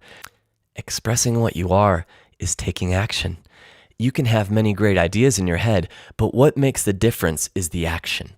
Without action upon an idea, there will be no manifestation, no results, and no reward. A good example of this comes from the story about Forrest Gump. He didn't have great ideas, but he took action. He was happy because he always did his best at whatever he did. He was richly rewarded without expecting any reward at all. Taking action is being alive. It's taking the risk to go out and express your dream. This is different than imposing your dream on someone else because everyone has the right to express his or her dream. Doing your best is a great habit to have. I do my best in everything I do and feel. Doing my best has become a ritual in my life because I made the choice to make it a ritual. It's a belief like any other belief that I choose. I make everything a ritual and I always do my best. Taking a shower is a ritual for me. And with that action, I tell my body how much I love it. I feel and enjoy the water on my body. I do my best to fulfill the needs of my body. I do my best to give to my body and to receive what my body gives to me. In India, they perform a ritual called puja. In this ritual, they take idols that represent God in many different forms and bathe them, feed them, and give their love to them. They even chant mantras to these idols. The idol itself is not important. What is important is the way they perform the ritual, the way they say, "I love you, God." God is life. God is life in action. The best way to say, "I love you, God," is to live your life doing your best, the best way to say, thank you, God, is by letting go of the past and living in the present moment, right here and now. Whatever life takes away from you, let it go. When you surrender and let go of the past, you allow yourself to be fully alive in the moment. Letting go of the past means you can enjoy the dream that is happening right now. If you live in a past dream, you don't enjoy what is happening right now because you will always wish it to be different than it is. There is no time to miss anyone or anything because you are alive. Not enjoying what is happening right now is living in the past and being only half alive. This leads to self-pity, suffering, and tears. You were born with the right to be happy. You were born with the right to love, to enjoy, and to share your love. You are alive, so take your life and enjoy it. Don't resist life passing through you because that is God passing through you. Just your existence proves the existence of God. Your existence proves the existence of life and energy. We don't need to know or prove anything. Just to be, to take a risk and enjoy your life is all that matters. Say no when you want to say no, and say yes when you want to say yes. You have the right to be you. You can only be you when you do your best. When you don't do your best, you are denying yourself the right to be you. That's a seed that you should really nurture in your mind. You don't need knowledge or great philosophical concepts. You don't need the acceptance of others. You express your own divinity by being alive and by loving yourself and others. It is an expression of God to say, hey, I love you. The first 3 agreements will only work if you do your best. Don't expect that you will always be able to be impeccable with your word. Your routine habits are too strong and firmly rooted in your mind, but you can do your best. Don't expect that you will never take anything personally. Just do your best. Don't expect that you will never make another assumption, but you can certainly do your best. By doing your best, the habits of misusing your word, taking things personally, and making assumptions will become weaker and less frequent with time. You don't need to judge yourself, feel guilty, or punish yourself if you cannot keep these agreements. If you're doing your best, you will feel good about yourself, even if you still make assumptions, still take things personally, and still are not impeccable with your word. If you do your best always, over and over again, you will become a master of transformation. Practice makes the master. By doing your best, you become a master. Everything you have ever learned, you learn through repetition. You learn to write, to drive, and even to walk by repetition. You are a master of speaking your language because you practiced. Action is what makes the difference. If you do your best in the search for personal freedom, in the search for self-love, you will discover that it's just a matter of time before you find what you're looking for. It's not about daydreaming or sitting for hours dreaming in meditation. You have to stand up and be a human. You have to honor the man or woman that you are. Respect your body, enjoy your body, love your body, feed, clean, and heal your body. Exercise and do what makes your body feel good. This is a puja to your body, and that is a communion between you and God. You don't need to worship idols of the Virgin Mary, the Christ, or the Buddha. You can, if you want to, if it feels good, do it. Your own body is a manifestation of God, and if you honor your body, everything will change for you. When you practice giving love to every part of your body, you plant seeds of love in your mind, and when they grow, you will love, honor, and respect your body immensely. Every action then becomes a ritual in which you are honoring God. After that, the next step is honoring God with every thought, every emotion, every belief, even what is right or wrong. Every thought becomes a communion with God, and you will live a dream without judgments, victimization, and free of the need to gossip and abuse yourself. When you honor these 4 agreements together, there is no way that you will live in hell. There is no way. if you are impeccable with your word, if you don't take anything personally, if you don't make assumptions, if you always do your best, then you are going to have a beautiful life. You are going to control your life 100%. The 4 agreements are a summary of the mastery of transformation, one of the masteries of the Toltec. You transform hell into heaven. The dream of the planet is transformed into your personal dream of heaven. The knowledge is there. It's just waiting for you to use it. The 4 agreements are there. You just need to adopt these agreements and respect their meaning and power. Just do your best to honor these agreements. You can make this agreement today. I choose to honor the 4 agreements.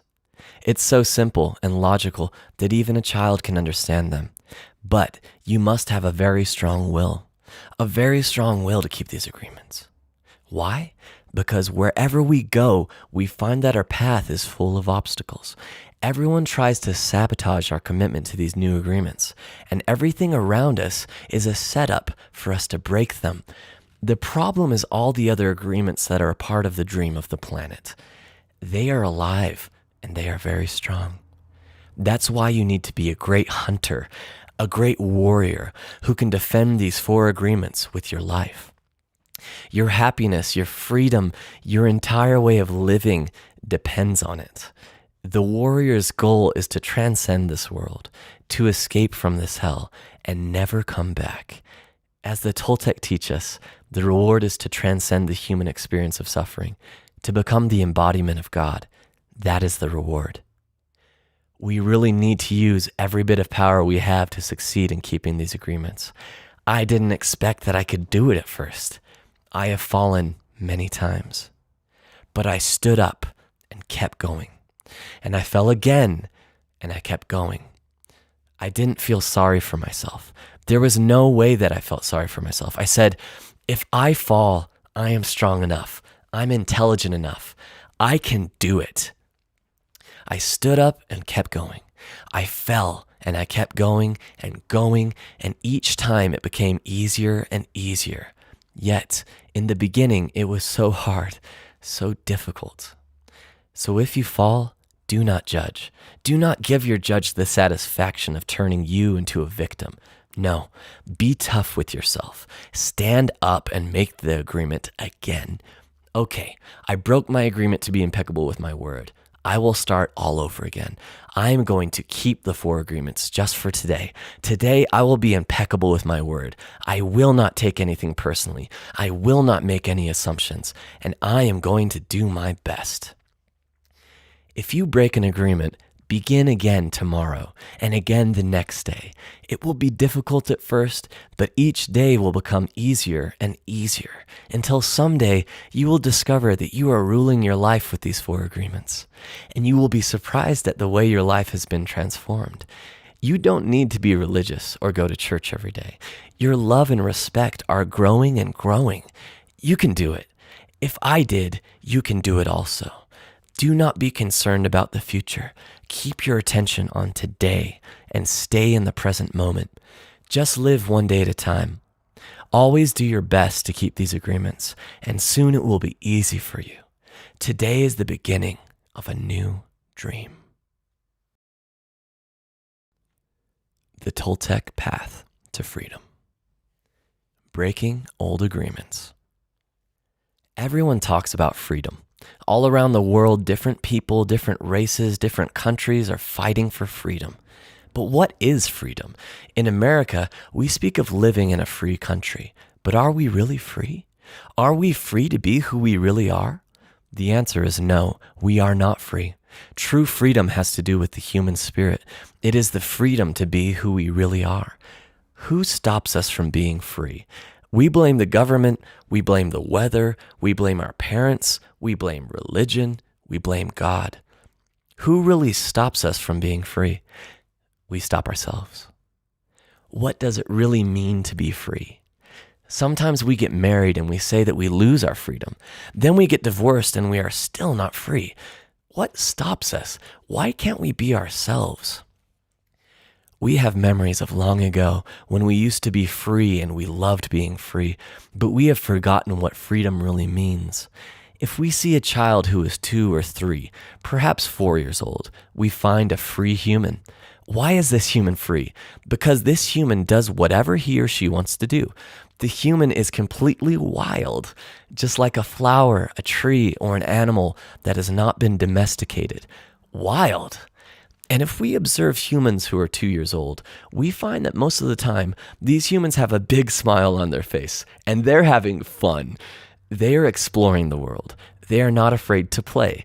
They are afraid when they are hurt, when they are hungry, when some of their needs are not met, but they don't worry about the past, don't care about the future, and only live in the present moment. Very young children are not afraid to express what they feel. They are so loving that if they perceive love, they melt into love. They are not afraid to love at all. That is the description of a normal human being. As children, we are not afraid of the future or ashamed of the past. Our normal human tendency is to enjoy life, to play, to explore, to be happy, and to love. But what has happened with the adult human? Why are we so different? Why are we not wild? From the point of view of the victim, we can say that something sad happened to us. And from the point of view of the warrior, we can say that what happened to us is normal.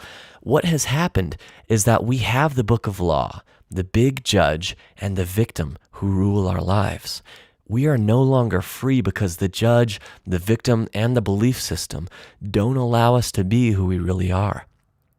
Once our minds have been programmed with all that garbage, we are no longer happy. This chain of training from human to human, from generation to generation, is perfectly normal in human society. You don't need to blame your parents for teaching you to be like them.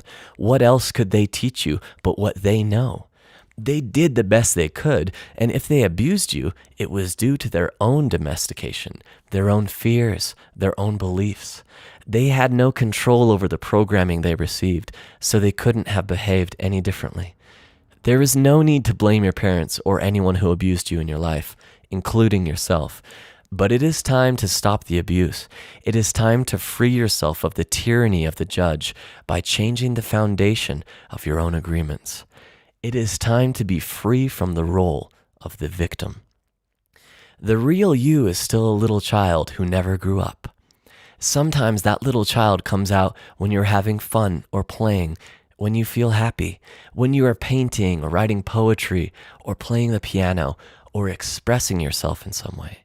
These are the happiest moments of your life, when the real you comes out, when you don't care about the past and you don't worry about the future. You are childlike. But there is something that changes all that. We call them responsibilities. The judge says, wait a second, you are responsible. You have things to do. You have to work. You have to go to school. You have to earn a living. All these responsibilities come to mind. Our face changes and becomes serious again. If you watch children when they are playing adults, you will see their little faces change. Let's pretend I'm a lawyer, and right away their faces change. The adult face takes over. We go to court, and that is the face we see, and that is what we are. We are still children, but we have lost our freedom. The freedom we are looking for is the freedom to be ourselves, to express ourselves. But if we look at our lives, we will see that most of the time we do things just to please others, just to be accepted by others, rather than living our lives to please ourselves. That is what has happened to our freedom. And we see in our society and all the societies around the world that for every 1,000 people, 999 are completely domesticated. The worst part is that most of us are not even aware that we are not free. There is something inside that whispers to us that we are not free, but we do not understand what it is and why we are not free. The problem with most people is that they live their lives and never discover that the judge and the victim rule their mind, and therefore they don't have a chance to be free. The first step towards personal freedom is awareness. We need to be aware that we are not free in order to be free. We need to be aware of what the problem is in order to solve the problem. Awareness is always the first step because if you are not aware, there is nothing you can change. If you are not aware that your mind is full of wounds and emotional poison, you cannot begin to clean and heal the wounds, and you will continue to suffer. There is no reason to suffer. With awareness, you can rebel and say, "This is enough." You can look for a way to heal and transform your personal dream. The dream of the planet is just a dream. It is not even real. If you go into the dream and start challenging your beliefs, you will find that most of the beliefs that guided you into the wounded mind are not even true. You will find that you suffered all those years of drama for nothing. Why? Because the belief system that was put inside your mind is based on lies. That is why it is important for you to master your own dream. That is why the Toltec became dream masters. Your life is the manifestation of your dream. It is an art. And you can change your life anytime if you aren't enjoying your dream. Dream masters create a masterpiece of life. They control the dream by making choices. Everything has consequences, and a dream master is aware of the consequences. To be Toltec is a way of life. It is a way of life where there are no leaders and no followers, where you have your own truth and live your own truth. A Toltec becomes wise, becomes wild, and becomes free again. There are 3 masteries that lead people to become a Toltec. First is the mastery of awareness. This is to be aware of who we really are, with all the possibilities. The second is the mastery of transformation, how to change, how to be free of domestication. The third is the mastery of intent. Intent from the Toltec point of view is that part of life that makes transformation of energy possible. It is the one living being that seamlessly encompasses all energy, or what we call God. Intent is life itself. It is unconditional love. The mastery of intent is therefore the mastery of love. When we talk about the Toltec path to freedom, we find that we have an entire map for breaking free of domestication. They compare the judge, the victim, and the belief system to a parasite that invades the human mind. From the Toltec point of view, all humans who are domesticated are sick. They are sick because there is a parasite that controls the mind and controls the brain. The food for the parasite is the negative emotions that come from fear. If we look at the description of a parasite, we find that a parasite is a living being who lives off of other living beings, sucking their energy without any useful contribution in return, and hurting their host little by little. The judge, the victim, and the belief system fit this description very well. Together, they comprise a living being made of psychic or emotional energy, and that energy is alive. Of course, it is not material energy, but neither are emotions material energy. Our dreams are not material energy either, but we know they exist. One function of the brain is to transform material energy into emotional energy. Our brain is the factory of the emotions, and we have said that the main function of the mind is to dream. The Toltec believe that the parasites, the judge, the victim, and the belief system, has control of your mind. It controls your personal dream. The parasite dreams through your mind and lives its life through your body. It survives on the emotions that come from fear and thrives on drama and suffering. The freedom we seek is to use our own mind and body to live our own life instead of the life of the belief system. When we discover that the mind is controlled by the judge and the victim and the real us is in the corner, we have just 2 choices. One choice is to keep living the way we are, to surrender to the judge and the victim, to keep living in the dream of the planet. The second choice is to do what we do as children when parents try to domesticate us. We can rebel and say, no. We can declare a war against the parasite, a war against the judge and the victim, a war for our independence, a war for the right to use our own mind and our own brain. That is why in all the shamanic traditions in America, from Canada to Argentina, people call themselves warriors because they are in a war against the parasite in the mind. That is the real meaning of a warrior. The warrior is one who rebels against the invasion of the parasite. The warrior rebels and declares a war, but to be a warrior doesn't mean we always win the war. We may win or we may lose, but we always do our best, and at least we have a chance to be free again. Choosing this path gives us, at the very least, the dignity of rebellion and ensures that we will not be the helpless victim of our own whimsical emotions or the poisonous emotions of others. Even if we succumb to the enemy, the parasite, we will not be among those victims who would not fight back. At best, being a warrior gives us an opportunity to transcend the dream of the planet and to change our personal dream to a dream that we call heaven. Just like hell, heaven is a place that exists within our mind. It is a place of joy, a place where we are happy, where we are free to love and to be who we really are. We can reach heaven while we are alive. We don't have to wait until we die. God is always present, and the kingdom of heaven is everywhere. But first, we need to have the eyes and ears to see and hear that truth. We need to be free of the parasite. The parasite can be compared to a monster with 1,000 heads. Every head of the parasite is one of the fears that we have. If we want to be free, we have to destroy the parasite. One solution is to attack the parasite head by head, which means we face each of our fears one by one. This is a slow process, but it works. Every time we face one of the fears, we are a little more free. A second approach is to stop feeding the parasite. If we don't give the parasite any food, we kill the parasite by starvation. To do this, we have to gain control of our emotions. We have to refrain from fueling the emotions that come from fear. This is easy to say, but is very difficult to do. It is difficult because the judge and the victim control our mind. A third solution is called the initiation of the dead. The initiation of the dead is found in many traditions and esoteric schools around the world.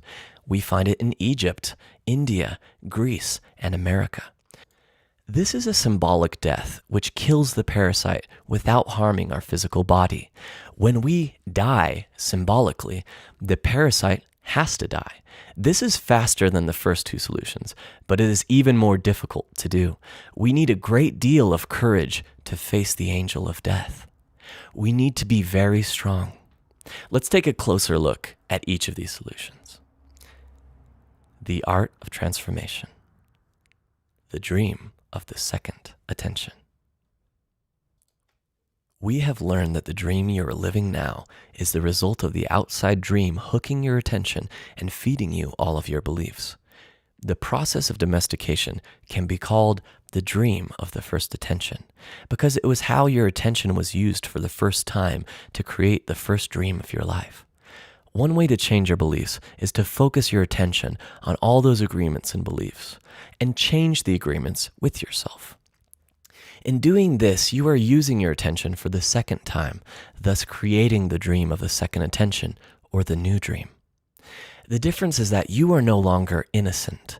When you were a child, this was not true. You didn't have a choice, but you are no longer a child. Now it's up to you to choose what to believe and what not to believe. You can choose to believe in anything, and that includes believing in yourself. The first step is to become aware of the fog that is in your mind. You must become aware that you are dreaming all the time. Only with awareness do you have the possibility of transforming your dream. If you have the awareness that the whole drama of your life is the result of what you believe, and what you believe is not real, then you can begin to change it. However, to really change your beliefs, you need to focus your attention on what it is that you want to change. You have to know which agreements you want to change before you can change them. So the next step is to develop awareness of all the self-limiting, fear-based beliefs that make you unhappy. You take an inventory of all that you believe, all your agreements, and through this process, you begin the transformation. The Toltec called this the art of transformation. and it's a whole mastery.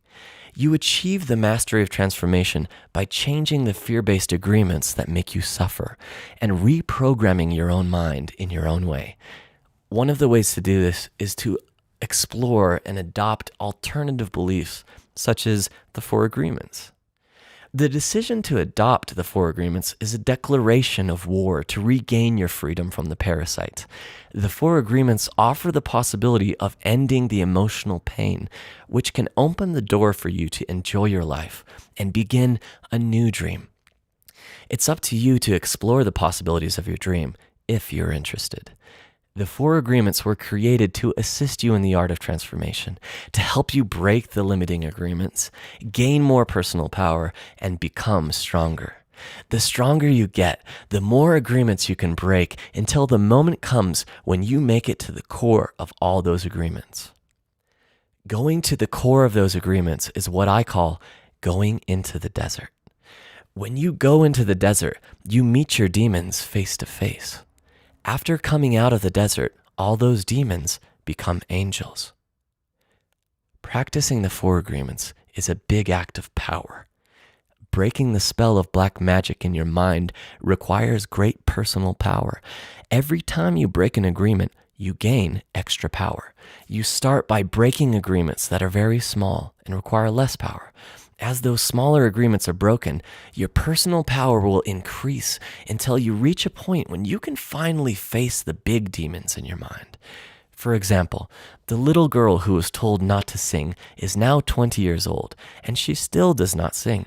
One way she can overcome the belief that her voice is ugly is to say, "Okay, I will try to sing, even if I do sing badly."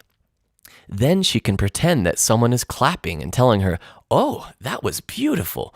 This may break the agreement a teeny tiny bit, but it will still be there. However, now she has a little more power and courage to try again and again until finally she breaks the agreement. That's one way out of the dream of hell. But for every agreement you break that makes you suffer, you will need to replace it with a new agreement that makes you happy. This will keep the old agreement from coming back. If you occupy the same space with a new agreement, then the old agreement is gone forever, and in its place is the new agreement. There are many strong beliefs in the mind that can make this process look hopeless. This is why you need to go step by step and be patient with yourself, because this is a slow process. The way you are living now is the result of many years of domestication. You cannot expect to break the domestication in one day. Breaking agreements is very difficult because we put the power of the word, which is the power of our will, into every agreement we have made. We need the same amount of power to change an agreement. We cannot change an agreement with less power than we used to make the agreement. And almost all our personal power is invested in keeping the agreements we have with ourselves. That's because our agreements are actually like a strong addiction. We are addicted to being the way we are. We're addicted to anger, jealousy, and self-pity. We are addicted to the beliefs that tell us, "I'm not good enough. I'm not intelligent enough. Why even try? Other people will do it because they're better than me." All of those old agreements, which rule our dream of life, are the result of repeating them over and over again. Therefore, to adopt the Four Agreements, you need to put repetition in action. Practicing the new agreements in your life is how your best becomes better. Repetition makes the master.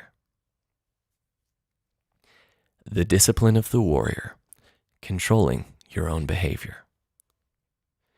Imagine that you're awake early one morning, overflowing with enthusiasm for the day. You feel good. You are happy and have plenty of energy to face the day. Then, at breakfast, you have a big fight with your spouse, and a flood of emotion comes out. You get mad, and in the emotion of anger, you spend a lot of personal power. After the fight, you feel drained, and you just want to go and cry. In fact, you feel so tired that you go to your room, collapse, and try to recover. You spend the day wrapped in your emotions. You have no energy to keep going, and you just want to walk away from everything. Every day we wake with a certain amount of mental, emotional, and physical energy that we spend throughout the day. If we allow our emotions to deplete our energy, we have no energy to change our lives or to give to others. The way you see the world will depend upon the emotions you are feeling. When you're angry, everything around you is wrong. Nothing is right. You blame everything, including the weather, whether it's raining or the sun is shining. Nothing pleases you. When you are sad, everything around you is sad and makes you cry. You see the trees and you feel sad. You see the rain and everything looks so sad. Perhaps you feel vulnerable and you have a need to protect yourself because you don't know in what moment someone will attack you. You do not trust anything or anyone around you. This is because you see the world with the eyes of fear. Imagine that the human mind is the same as your skin. You can touch healthy skin and it feels wonderful.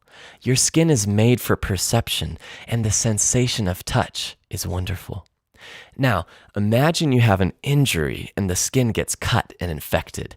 If you touch the infected skin, it is going to hurt. So you try to cover and protect the skin. You will not enjoy being touched because it hurts. Now imagine all humans have this skin disease. Nobody can touch each other because it is going to hurt. Everyone has wounds on their skin, so the infection is seen as normal. The pain is also considered normal. We believe we are supposed to be that way. Can you imagine how we would behave with each other if all the humans in the world had this skin disease? Of course, we would hardly ever hug each other because it would be too painful. So we would need to create a lot of distance between us. The human mind is exactly like this description of infected skin. Every human has an emotional body completely covered with infected wounds. Each wound is infected with emotional poison, the poison of all the emotions that makes us suffer, such as hate, anger, envy, and sadness. An action of injustice opens a wound in the mind, and we react with emotional poison because of the concepts and beliefs we have about injustice and what is fair. The mind is so wounded and full of poison by the process of domestication that everyone describes the wounded mind as normal. This is considered normal, but I can tell you, it is not normal. We have a dysfunctional dream of the planet, and humans are mentally sick with a disease called fear. The symptoms of the disease are all the emotions that make humans suffer: anger, hate, sadness, envy, and betrayal. When the fear is too great, the reasoning mind begins to fail, and we call this mental illness. Psychotic behavior occurs when the mind is so frightened and the wounds so painful that it seems better to break contact with the outside world. If we can see our state of mind as a disease, we find there is a cure. We don't have to suffer any longer. First, we need the truth to open the emotional wounds, take the poison out, and heal the wounds completely. How do we do this? We must forgive those we feel have wronged us, not because they deserve to be forgiven, but because we love ourselves so much, we don't want to keep paying for the injustice. Forgiveness is the only way to heal. We can choose to forgive because we feel compassion for ourselves. We can let go of the resentment and declare, "That's enough. I will no longer be the big judge that goes against myself. I will no longer beat myself up and abuse myself. I will no longer be the victim." First, we need to forgive our parents, our brothers, our sisters, our friends, and God. Once you forgive God, you can finally forgive yourself. Once you forgive yourself, the self-rejection in your mind is over. Self-acceptance begins, and the self-love will grow so strong that you will finally accept yourself just the way you are. That's the beginning of the free human. Forgiveness is the key. You will know you're forgiven someone when you see them and you no longer have an emotional reaction. You will hear the name of the person and you will have no emotional reaction. When someone can touch what used to be a wound and it no longer hurts you, then you know you have truly forgiven. The truth is like a scalpel. The truth is painful because it opens all the wounds which are covered by lies so that we can be healed. These lies are what we call the denial system. It's a good thing that we have the denial system because it allows us to cover our wounds and still function. But once we no longer have any wounds or any poison, we don't need to lie anymore. We don't need the denial system because a healthy mind, like healthy skin, can be touched without hurting. It's pleasurable for the mind to be touched when it is clean. The problem with most people is that they lose control of their emotions. It is the emotions that control the behavior of the human, not the human who controls the emotions. When we lose control, we say things that we don't want to say and do things that we don't want to do. That is why it is so important to be impeccable with our word and to become a spiritual warrior. We must learn to control the emotions so we have enough personal power to change our fear-based agreements, escape from hell, and create our own personal heaven. How are we to become a warrior? There are certain characteristics of the warrior that are nearly the same around the world. The warrior has awareness. That's very important. We are aware that we are at war, and the war in our minds requires discipline. Not the discipline of a soldier, but the discipline of a warrior. Not the discipline from the outside to tell us what to do and what not to do, but the discipline to be ourselves, no matter what. The warrior has control. Not control over another human, but control over one's own emotions, control over one's own self. It is when we lose control that we repress the emotions, not when we are in control. The big difference between a warrior and a victim is that the victim represses and the warrior refrains. Victims repress because they are afraid to show the emotions, afraid to say what they want to say. To refrain is not the same thing as repression. To refrain is to hold the emotions and to express them in the right moment. Not before, not later. That is why warriors are impeccable. They have complete control over their own emotions and therefore over their own behavior. The initiation of the dead. Embracing the angel of death. The final way to attain personal freedom is to prepare ourselves for the initiation of the dead, to take death itself as our teacher. What the angel of death can teach us is how to truly be alive. We become aware that when we die at any moment, we have just the present to be alive. The truth is that we don't know if we are going to die tomorrow. Who knows? We have the idea that we have many years in the future, but do we? If we go to the hospital and the doctor tells us that we have 1 week to live, what are we going to do? As we have said before, we have two choices. One is to suffer because we are going to die and to tell everyone, poor me, I'm going to die, and really create a huge drama. The other choice is to use every moment to be happy, to do what we really enjoy doing. If we only have 1 week to live, let's enjoy life. Let's be alive. We can say, I'm going to be myself. No longer am I going to run my life trying to please other people. No longer am I going to be afraid of what they think about me. What do I care what others think if I am going to die in 1 week? I'm going to be myself. The angel of death can teach us to live every day as if it is the last day of our lives, as if there may be no tomorrow. We can begin each day by saying, I am awake. I see the sun. I'm going to give my gratitude to the sun and to everything and everyone because I am still alive. 1 more day to be myself. That is the way I see life. That is what the angel of death taught me. To be completely open, to know that there is nothing to be afraid of. And of course, I treat the people I love with love because this may be the last day that I can tell you how much I love you. I don't know if I'm going to see you again, so I don't want to fight with you.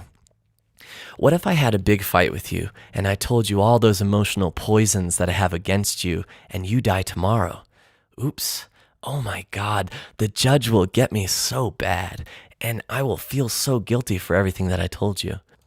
I will even feel guilty for not telling you how much I love you. The love that makes me happy is the love that I can share with you. Why do I need to deny that I love you?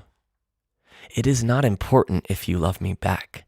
I may die tomorrow or you may die tomorrow. What makes me happy now is to let you know how much I love you. You can live your life this way. By doing this, you prepare yourself for the initiation of death. What is going to happen in the initiation of death is that the old dream that you have in your mind is going to die forever. Yes, you are going to have memories of the parasite, of the judge, the victim, and what you used to believe, but the parasite will be dead. That is what is going to die in the initiation of death, the parasite. It is not easy to go for the initiation of death because the judge and the victim will fight with everything they have. They don't want to die, and we feel we are the ones who are going to die, and we are afraid of this death. When we live in the dream of the planet, it is as if we are dead. Whoever survives the initiation of the dead receives the most wonderful gift, the resurrection. To receive the resurrection is to arise from the dead, to be alive, and to be ourselves again. The resurrection is to be like a child, to be wild and free, but with a difference. The difference is that we have freedom with wisdom instead of innocence. We are able to break our domestication, become free again, and heal our mind. We surrender to the angel of death, knowing that the parasite will die and we will still be alive with a healthy mind and perfect reason. Then we are free to use our own mind and run our own life. That is what, in the Toltec way, the angel of death teaches us. The angel of death comes to us and says, "You see, everything that exists here is mine. It is not yours. Your house, your spouse, your children, your car, your career, your money, everything is mine, and I can take it away when I want to. But for now, you can use it." If we surrender to the angel of death, we will be happy forever and ever. Why? Because the angel of death takes the past away in order to make it possible for life to continue. For every moment that is past, the angel of death keeps taking the part that is dead, and we keep living in the present. The parasite wants us to carry the past with us, and that makes it so heavy to be alive. When we try to live in the past, how can we enjoy the present? When we dream of the future, why must we carry the burden of the past? When are we going to live in the present? That is what the angel of death teaches us to do. The new dream. Heaven on earth. I want you to forget everything you've learned in your whole life. This is the beginning of a new understanding, a new dream. The dream you are living is your creation. It is your perception of reality that you can change at any time. You have the power to create hell, and you have the power to create heaven. Why not dream a different dream? Why not use your mind, your imagination, and your emotions to dream heaven? Just use your imagination and a tremendous thing will happen. Imagine that you have the ability to see the world with different eyes whenever you choose. Each time you open your eyes, you see the world around you in a different way. Close your eyes now, and then open them and look outside. What you will see is love coming out of the trees, love coming out of the sky, love coming out of the light. You will perceive love from everything around you. This is the state of bliss. You perceive love directly from everything, including yourself and other humans. Even when humans are sad or angry, behind these feelings, you can see that they are also sending love. Using your imagination and your new eyes of perception, I want you to see yourself living a new life, a new dream, a life where you don't need to justify your existence, and you are free to be who you really are. Imagine that you have permission to be happy and to really enjoy life. Your life is free of conflict and yourself and with others. Imagine living your life without fear of expressing your dreams. You know what you want, what you don't want, and when you want it. You are free to change your life the way you really want to. You are not afraid to ask for what you need, to say yes or no to anything or anyone. Imagine living your life without the fear of being judged by others. You no longer rule your behavior according to what others may think about you. You are no longer responsible for anyone's opinion. You have no need to control anyone, and no one controls you either.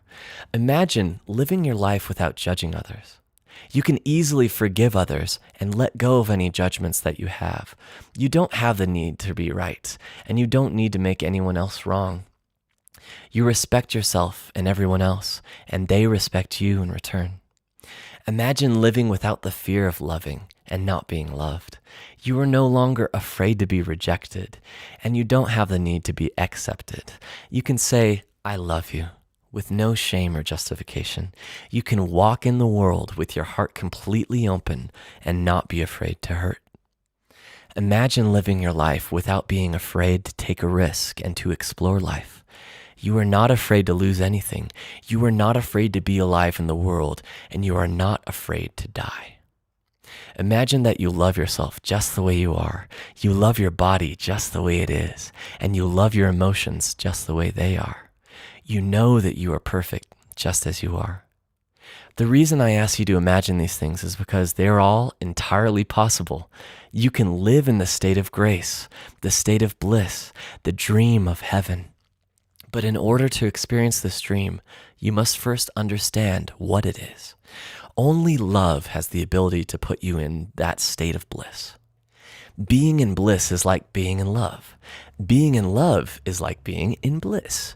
You are floating in the clouds. You are perceiving love wherever you go. It is entirely possible to live this way all the time. It is possible because others have done it, and they are no different from you. They live in bliss because they have changed their agreements and are dreaming a different dream. Once you feel what it means to live in a state of bliss, you will love it. You will know that heaven on earth is truth, that heaven truly exists. Once you know that heaven exists, once you know it is possible to stay there, it's up to you to make the effort to do it. 2,000 years ago, Jesus told us about the kingdom of heaven, the kingdom of love. But hardly anyone was ready to hear this. They said, "What are you talking about? My heart is empty. I don't feel the love that you're talking about. I don't feel the peace that you have." You don't have to do this. Just imagine that his message of love is possible, and you will find that it is yours. The world is very beautiful and very wonderful. Life can be very easy when love is your way of life. You can be loving all the time. This is your choice. You may not have a reason to love, but you can love because to love makes you so happy. Love in action only produces happiness. Love will give you inner peace. It will change your perception of everything. You can see everything with the eyes of love. You can be aware that there is love all around you. When you live this way, there is no longer a fog in your mind. The mitote has gone on a permanent vacation. This is what humans have been seeking for centuries. For thousands of years, we have been searching for happiness. Happiness is the lost paradise. Humans have worked so hard to reach this point, and this is part of the evolution of the mind. This is the future of humanity. This way of life is possible, and it's in your hands. Moses called it the promised land. Buddha called it nirvana. Jesus called it heaven. And the Toltec called it a new dream. Unfortunately, your identity is mixed with the dream of the planet. All of your beliefs and agreements are there in the fog. You feel the presence of the parasite and believe it is you. This makes it difficult to let go, to release the parasite and create the space to experience love. You are attached to the judge, attached to the victim. Suffering makes you feel safe because you know it so well. But there is really no reason to suffer. The only reason you suffer is because you choose to suffer. If you look at your life, you will find many excuses to suffer, but a good reason to suffer you will not find. The same is true for happiness. The only reason you are happy is because you choose to be happy. Happiness is a choice, and so is suffering. Maybe we cannot escape from the destiny of the human, but we have a choice: to suffer our destiny or to enjoy our destiny, to suffer or to love and be happy, to live in hell or to live in heaven. My choice is to live in heaven. What is yours? Prayers. Please take a moment to close your eyes, open your heart, and feel all the love that comes from your heart. I want you to join with my words in your mind and in your heart to feel a very strong connection of love. Together, we are going to do a very special prayer to experience a communion with our Creator. Focus your attention on your lungs as if only your lungs exist. Feel the pleasure when your lungs expand to fulfill the biggest need of the human body, to breathe. Take a deep breath and feel the air as it fills your lungs. Feel how the air is nothing but love. Notice the connection between the air and the lungs, a connection of love. Expand your lungs with air until your body has the need to expel that air. And then exhale and feel the pleasure again. Because when we fulfill any need of the human body, it gives us pleasure. To breathe gives us so much pleasure. Just to breathe is enough for us to always be happy, to enjoy life. Just to be alive is enough. Feel the pleasure to be alive, the pleasure of the feeling of love. Prayer for freedom. Today, Creator of the universe, we ask that you come to us and share with us a strong communion of love. We know that your real name is love, that to have a communion with you means to share the same vibration, the same frequency that you are, because you are the only thing that exists in the universe. Today, help us be like you are, to love life, to be love. Help us to love the way you love, with no conditions, no expectations, no obligations, without any judgment. Help us to love and accept ourselves without any judgment. Because when we judge ourselves, we find ourselves guilty and we need to be punished. Help us to love everything you create unconditionally, especially other human beings, especially those who live around us, all our relatives and people whom we try so hard to love. Because when we reject them, we reject ourselves. And when we reject ourselves, we reject you. Help us to love others just the way they are, with no conditions. Help us to accept them the way they are, without judgment. Because if we judge them, we find them guilty, we blame them, and we have the need to punish them. Today, clean our hearts of any emotional poison that we have. Free our minds from any judgment so that we can live in complete peace and complete love. Today is a very special day. Today we open our hearts to love again so that we can tell each other, I love you, without any fear, and really mean it. Today we offer ourselves to you. Come to us, use our voices, use our eyes, use our hands, and use our hearts to share ourselves in a communion of love with everyone. Today, Creator, help us be just like you are. Thank you for everything that we receive this day, especially for the freedom to be who we really are. Amen. Prayer for love. We are going to share a beautiful dream together.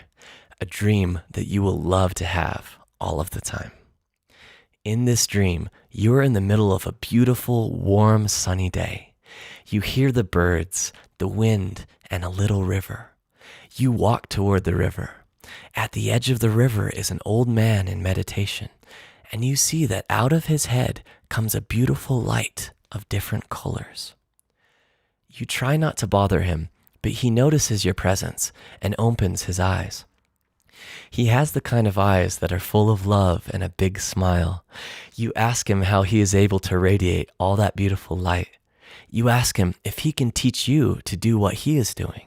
He replies that many, many years ago, he asked the same question of his teacher. The old man begins to tell you his story. My teacher opened his chest and took out his heart, and he took a beautiful flame from his heart. Then he opened my chest, opened my heart and he put that little flame inside it. He put my heart back in my chest, and as soon as my heart was inside me, I felt intense love because the flame he put in my heart was his own love. That flame grew in my heart and became a big, big fire, a fire that doesn't burn, but purifies everything that it touches. And that fire touched each one of the cells of my body. And the cells of my body loved me back. I became one with my body, but my love grew even more. That fire touched every emotion of my mind, and all of the emotions transformed into a strong and intense love. And I loved myself completely and unconditionally. But the fire kept burning, and I had the need to share my love. I decided to put a little piece of my love in every tree, and the trees loved me back, and I became one with the trees. But my love did not stop. It grew more. I put a piece of love in every flower, in the grass, in the earth, and they loved me back, and we became one. And my love grew more and more to love every animal in the world. They responded to my love, and they loved me back, and we became one. But my love kept growing and growing. I put a piece of my love in every crystal, in every stone in the ground, in the dirt, in the metals, and they loved me back, and I became one with the earth. And then I decided to put my love in the water, in the oceans, in the river, in the rain, in the snow. And they loved me back, and we became one. And still my love grew more and more. I decided to give my love to the air, to the wind. I felt a strong communion with the earth, with the wind, with the oceans, with nature, and my love grew and grew. I turned my head to the sky, to the sun, to the stars, and put a little piece of my love in every star, in the moon, in the sun, and they loved me back. And I became one with the moon and the sun and the stars, and my love kept growing and growing. And I put a little piece of my love in every human, and I became one with the whole of humanity. Wherever I go, whomever I meet, I see myself in their eyes because I am a part of everything, because I love. And then the old man opens his chest, takes out his heart with that beautiful flame inside, and he puts that flame in your heart. And now that love is growing inside of you. Now you are one with the wind, with the water, with the stars, with all of nature, with all animals, and with all humans. You feel the heat and the light emanating from the flame in your heart. Out of your head shines a beautiful light of different colors. You are radiant with the glow of love, and you pray, "Thank you, Creator of the universe, for the gift of life you have given me. Thank you for giving me everything that I have ever truly needed. Thank you for the opportunity to experience this beautiful body and this wonderful mind. Thank you for living inside me with all your love, with your pure and boundless spirit, with your warm and radiant light. Thank you for using my words, for using my eyes, for using my heart to share your love wherever I go. I love you just the way you are, and because I am your creation, I love myself just the way I am. Help me to keep the love and the peace in my heart, and to make that love a new way of life, that I may live in love the rest of my life. Amen."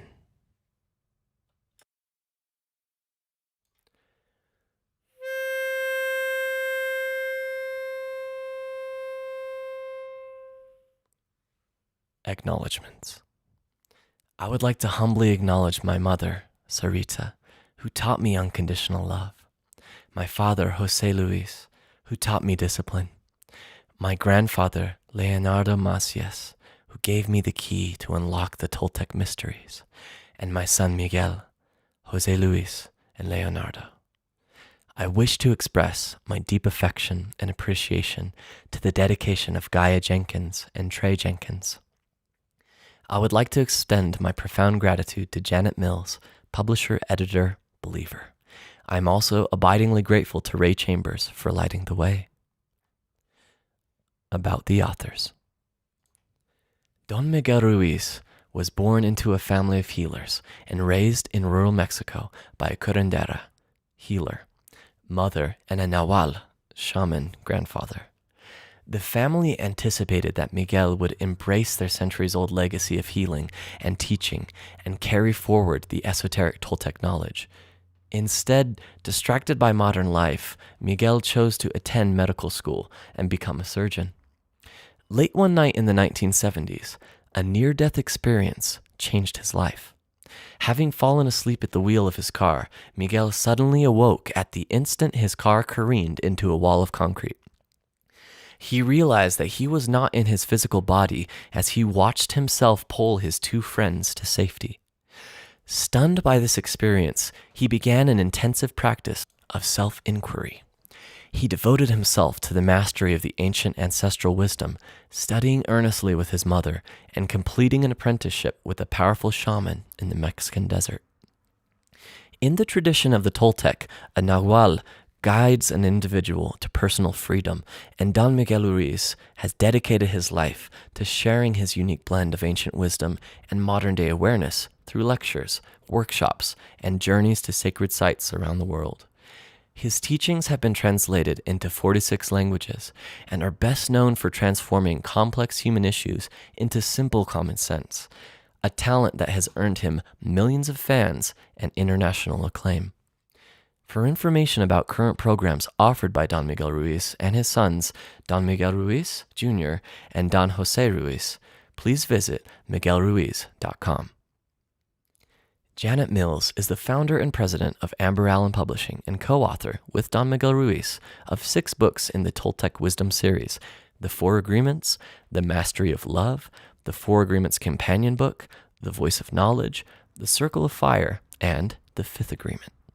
Mills is also the creator of the 4 Agreements for a Better Life online course, editor of Deepak Chopra's international best-selling title, The 7 Spiritual Laws of Success, and publisher of the world-renowned Seth Books by Jane Roberts. Her life's mission is to publish books of enduring beauty, integrity, and wisdom, and to inspire others to fulfill their most cherished dreams. She has donated thousands of books to prisons and charities across the country and lends support to charitable organizations that benefit children, animals, and the environment. For more information about the author or the online course, please visit thefouragreements.com. Thank you so much for listening to this reading, and thank you, Don Miguel Ruiz, for writing this amazing book. My name is Joseph, also known as Joe Allen. You can find my original music at joeallenmusic.com, on Bandcamp, or wherever you get your music. Thanks again. Be well, and have fun dreaming a new dream.